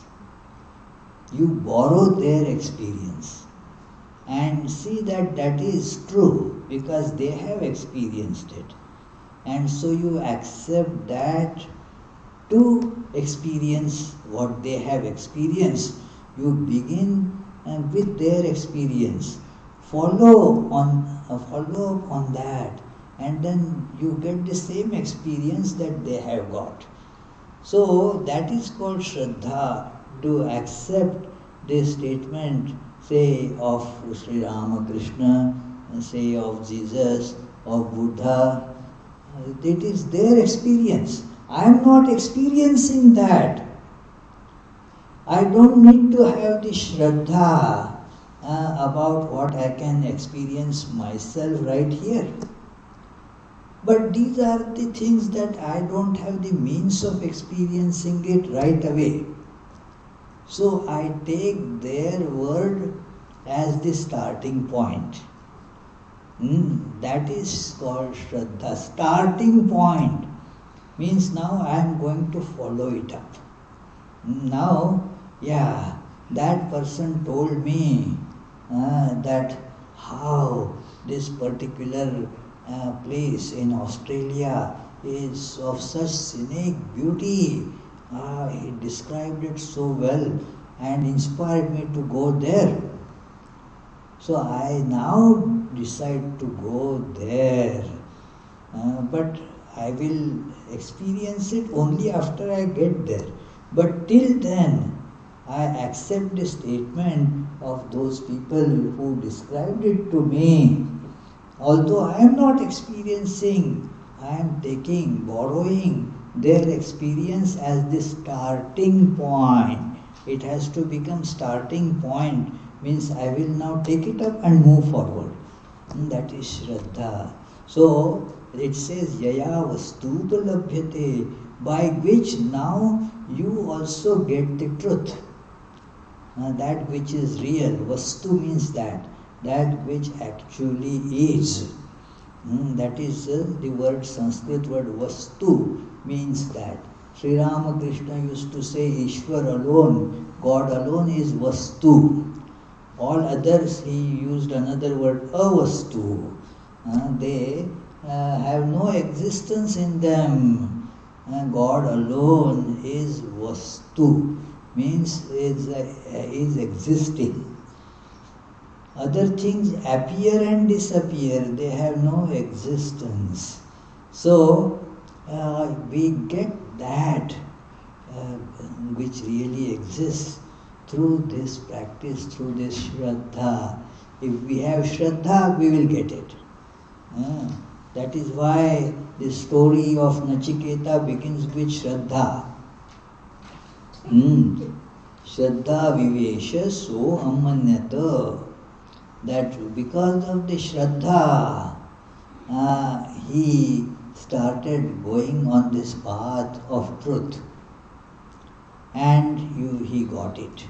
So if you have Shraddha, means, yes, irrespective of what my experience is, I am taking the experience of the saints and teachers and scriptures to be true and will walk on that.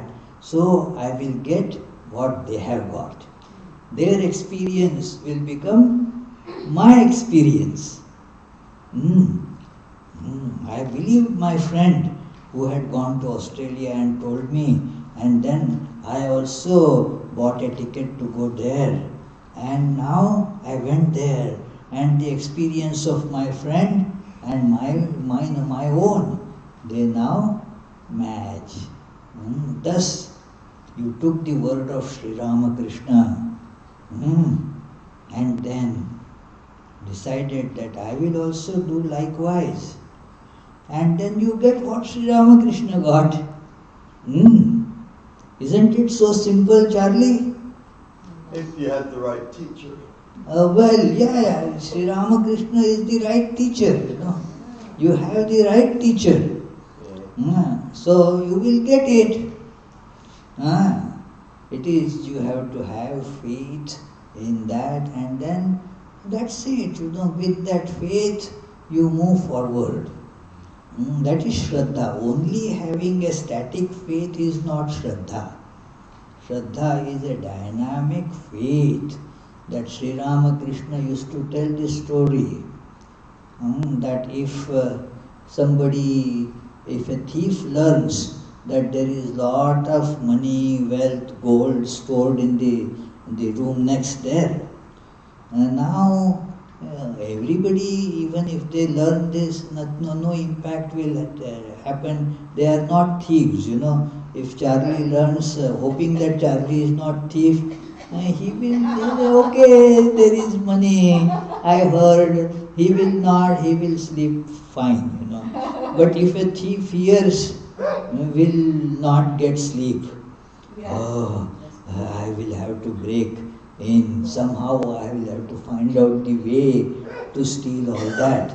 So both had the kind of faith, the non-thief faith and the thief faith. The thief faith is a dynamic faith, Shraddha. So hear about that God, a person who hears that there is the source of all happiness and all peace, that there is something, I also want that. So now the person becomes dynamically attracted towards it, and thus you get it. So if otherwise I have got faith, maybe there is lot of gold, what do I have got to do with it? I have enough money to eat and live and have clothing, I am satisfied with it. So you don't go for it. But if yes, I have to get it. So that is the difference between what is called ordinarily just faith and Shraddha. So if Shraddha is there, that will make you dynamically move in that direction, and thus the result is yaya vastu palabhyate. Thus you realize it in life, you get it in life. So this is to be acquired. If we don't have it, we understand that it is needed and thus acquire it. These are certain basic virtues that need to be acquired. So, and then samadhana. It has two meanings, complementary. One is put the thoughts on God. That which is real, that which is going to be conducive to our happiness in life. Put your thought on that and don't think of anything else. That is called samadhana. The second meaning is be satisfied about your worldly conditions. Don't get perturbed about them. That it is, I should have got a job that gives me $100 more. Well, how much rich you are going to become by adding $100 more to you? And suppose you don't get it, are you going to be without food? So why you are worried about these things? Do you change your flight destination? Because one flight you are getting a window seat and other you have to take the middle seat. The destination is important. You suppose you have to go to Miami. You have to go to Miami, isn't it? If you are going to get a very good seat in a plane that is going to Alaska, are you going to take it? No, that is not an important thing at all. Whether you are going to get $1,000 here and there, more or less, that is not important. It is like that, what do you get? Sri Ramakrishna told, with money, what can you get?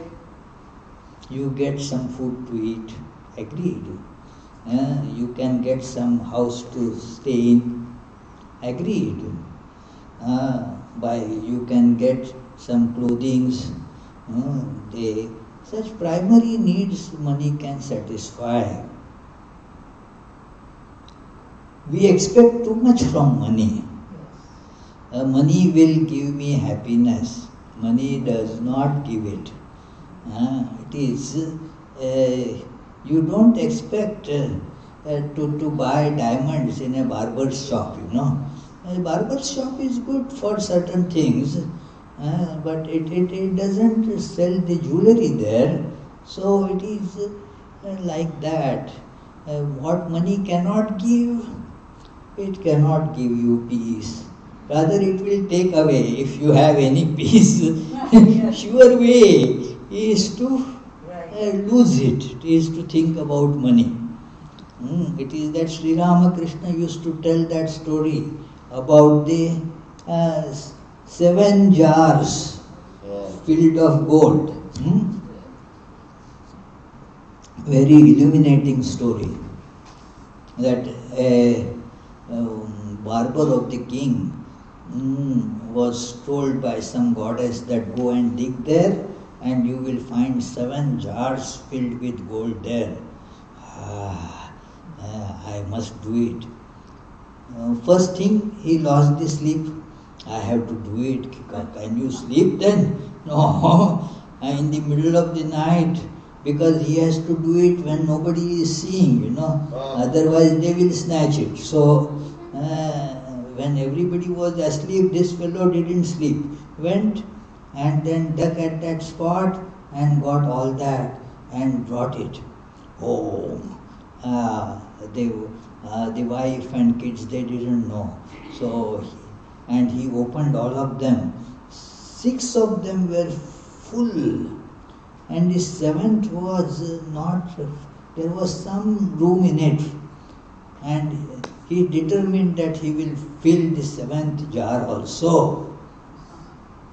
So he started, cutting down expenses. He got so much money, but the desire for more, So he started eating less, and then requested the king, inflation these days, they so much, so please increase my wages. The king said, okay, good man, come on, I'll add some more to it. Again, he started filling the jar with gold, deprived the wife and the children of this food and such things. No, just eat what is bare minimum. And then again and again he went to the king to get more raise. And the king then became suspicious that I am giving you more money, more and more, and you are looking more and more emaciated. So and the king knew about this legend. Did you get those 7 jars? Remember that 7th jar never gets filled. This is the world, That is how it is, Rashmi. 7th jar never will get filled.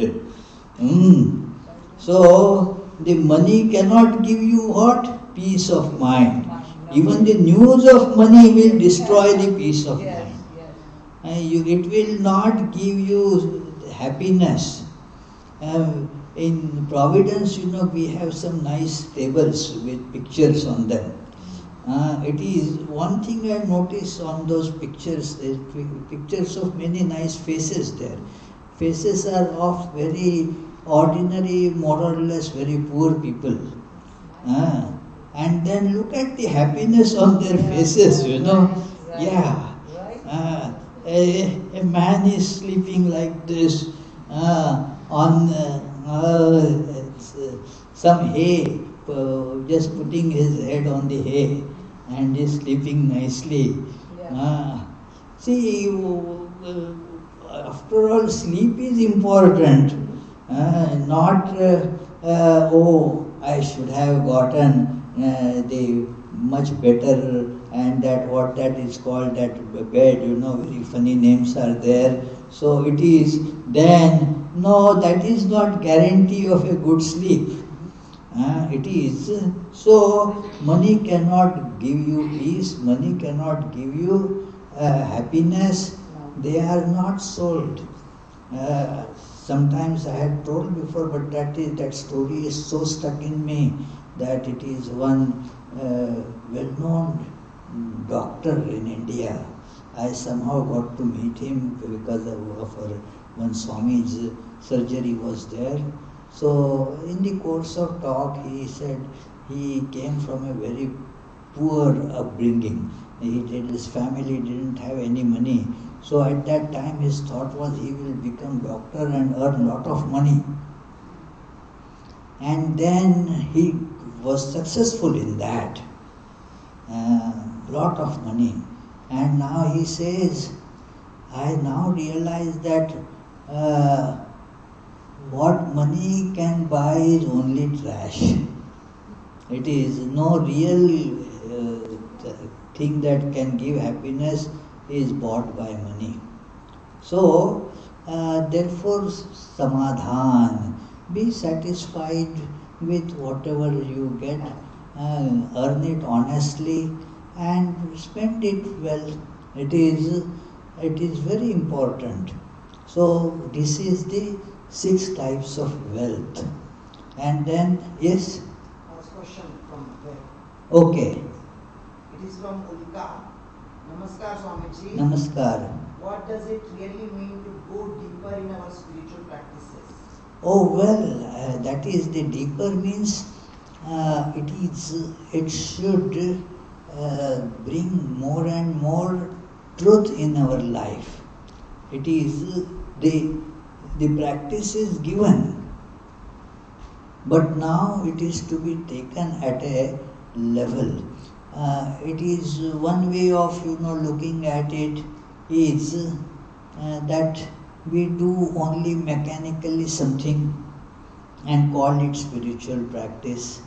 It is better to do it than not doing anything. But it will not yield much results. Deeper means now take the essence of it and then hold on to that essence. That is the deeper means the something that is hidden in it. And to get the access to that, it is going deeper in spiritual practice. This is a question, that was asked many times, and then therefore I decided to give a Sunday talk on this topic, going deeper. So, Ulka, please, you can access to that lecture on YouTube of our Providence channel, and then you will get that lecture going deeper. So, that will bring the answer to that because it is a very big question. What is the meaning of going deeper? It is because somebody had asked this question then, that okay, I repeat the mantra for half an hour. If I do it 45 minutes, is it going deeper? Not necessarily. It is today you were swimming on the surface for half an hour and you were swimming on the surface for 45 minutes. It is not going deeper. Deeper means look at the essence of what you were doing.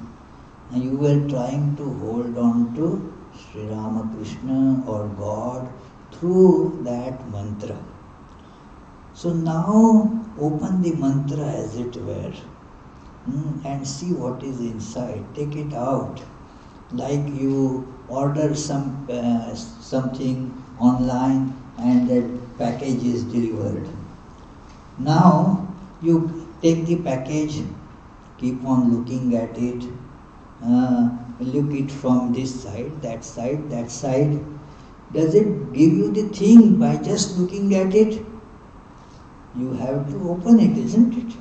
Looking at it for 10 minutes doesn't give you that. Will it give you if you look at it for 1 hour? No. No. So repeating for a longer time is only giving you that unless there is the effort to open it. So the mantra or whatever practice has been given, say meditation, open it up. That is, open it up and see the essence in that. That think like the God is in me. That is the Satchidananda, existence, knowledge, bliss. And that is there. That is the essence. Let me see this truth, that this, I am thus existence itself. I am thus everywhere. I am beyond time and space. Now, getting to this truth is going deeper. So this attempt is going deeper.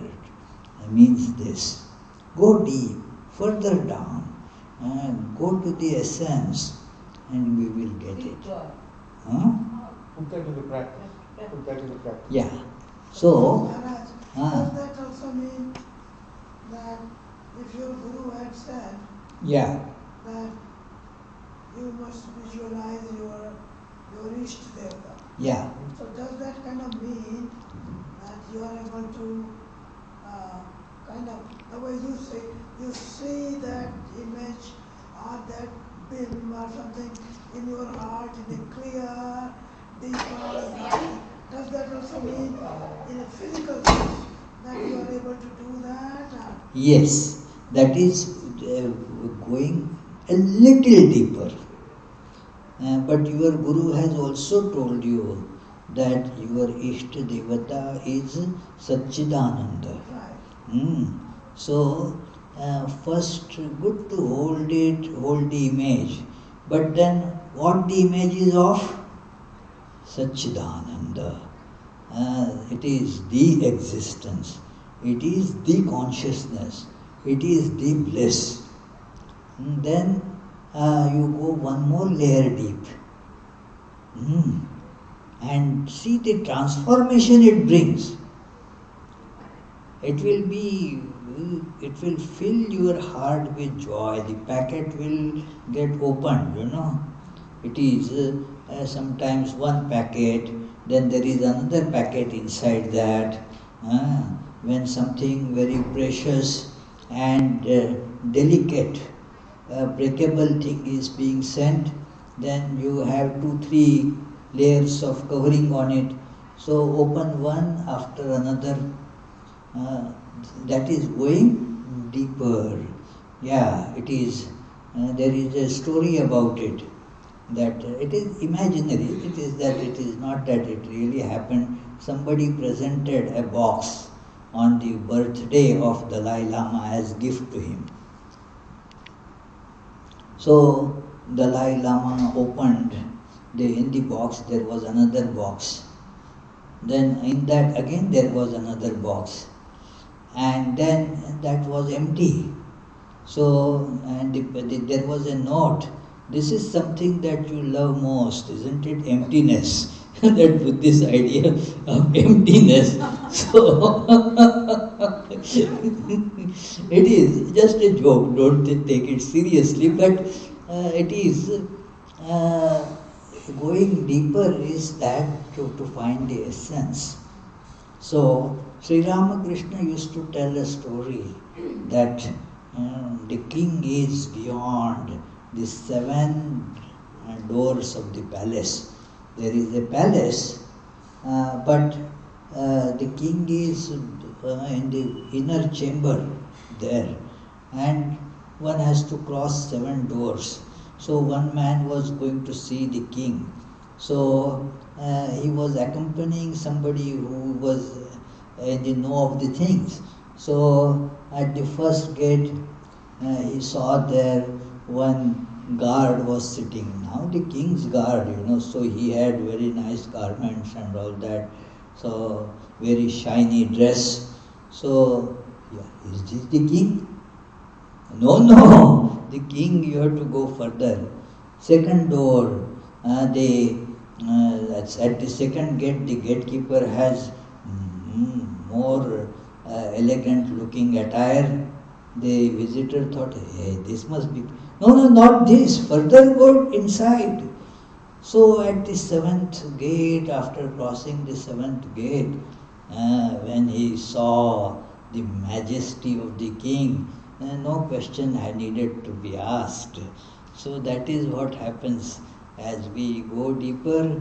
Every time that question comes, that is in a way put in the story form.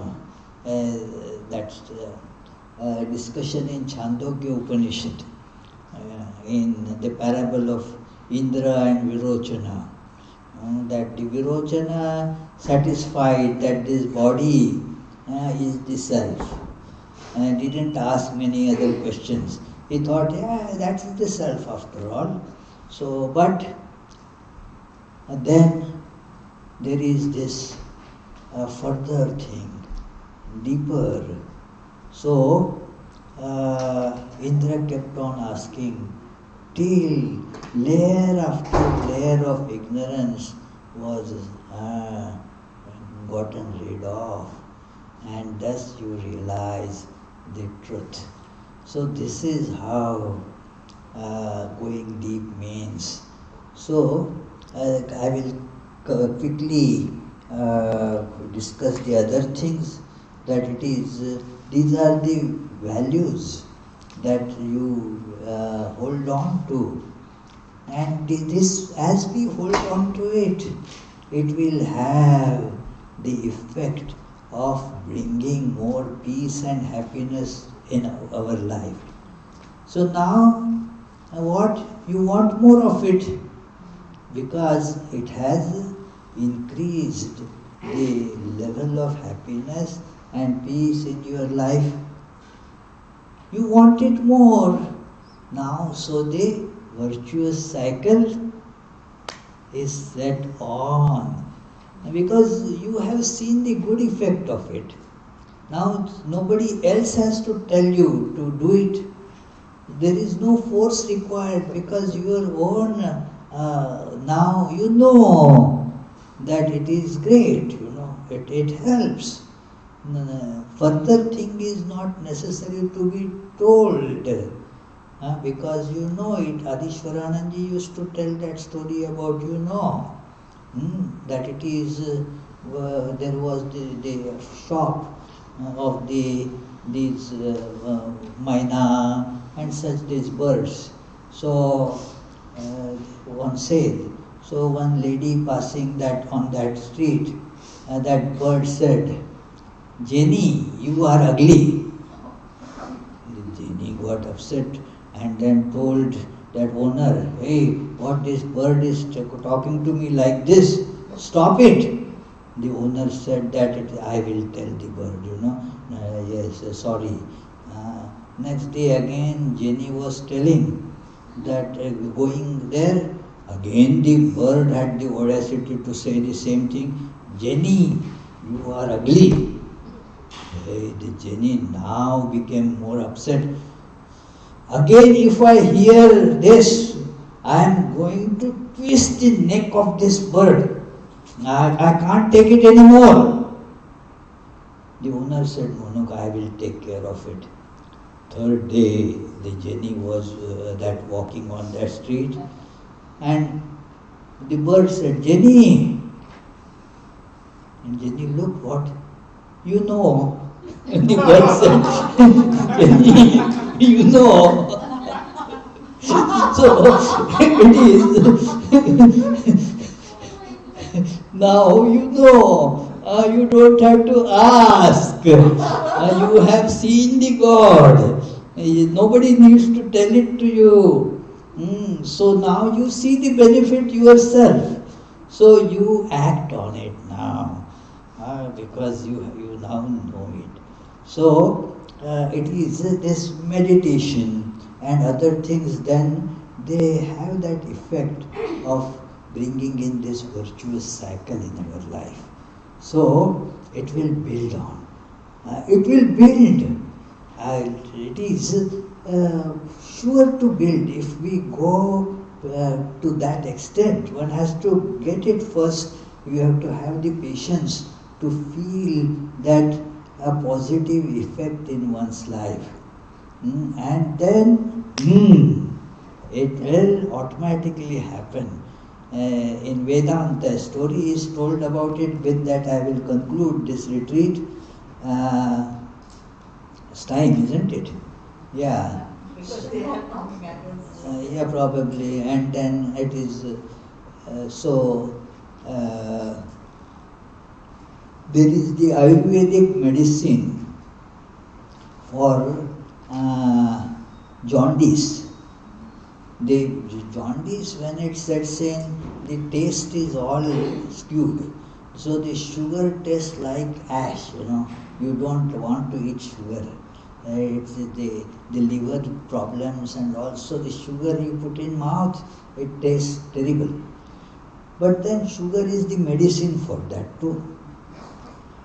Now you are told therefore to eat sugar, but I don't want to eat. No. You force yourself to eat it because it is medicine. Nobody takes the medicine because it tastes nice. You have a disease, so you take medicine for that. So you take the medicine, you take the sugar. Now it is not tasting good, but it is going in. It has now the curative impact, and the jaundice is getting cured. And then the effect of it is that now sugar is tasting sweet. Yes. Then do you have to be told to eat it? No. Yeah, rather you will be told, hey, limit your sugar intake. So it is like that, that you will automatically develop these things more and more in life. Got it, Sandhya? So, friends, many thanks. Can I ask you a question? Well, is there time? We have to, I think, empty the hall by 4 o'clock, isn't it? Okay, come on. I'm no more worthy than an atheist or a fundamentalist, Yeah. or a thief or a spy or an animal. So why am I more likely to get liberation than they are? Because you want it, that's all. Okay. এইগুলো সব এগুলো ঠিক করে করে দেবো How do you become worthy of getting something in the mall? You are no more worthy than a thief or because you want it, so you get it. Okay. You pay the price, you get it.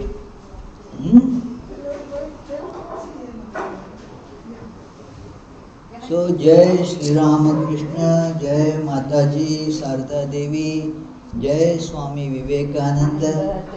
May all that help us in our spiritual life and make our life blessed. Thank you very much, friends. Thank you. Our next meeting here may be, most probably it will be on September 25. Okay. Sunday, September 25 at 10:30 a.m. It will not be a retreat. I will not torture you for 5 hours. It will be only for a short time, Yes. So, Pritha, do come. Yeah. Yes. তাহলে আমার বইটা আপনি যদি এনে দেন Okay, 25 September, হ্যাঁ Yeah. আর ওইটার দামটা কত হবে? এই 14-15 টাকা। 14-15 টাকা Dollar means. হ্যাঁ ডলার ওই আর Yeah. আমরা টাকা বলতে কিন্তু ওইটা হলো ডলার ডলার না হলে তুমি 14-15 রুপিস এনে দেবে না মোটেই না আমার কাছে নেই আমার কাছে থাকলে তো দেবো ওকে থাকলে Swami, should you know the topic for the next meeting? No, I have to, just the date is being fixed. Okay. I will send you the topic in another 20 days. Not so fast. Okay. महाराज इधर बैठ जाइए तो people pranam can do. No pranam. It is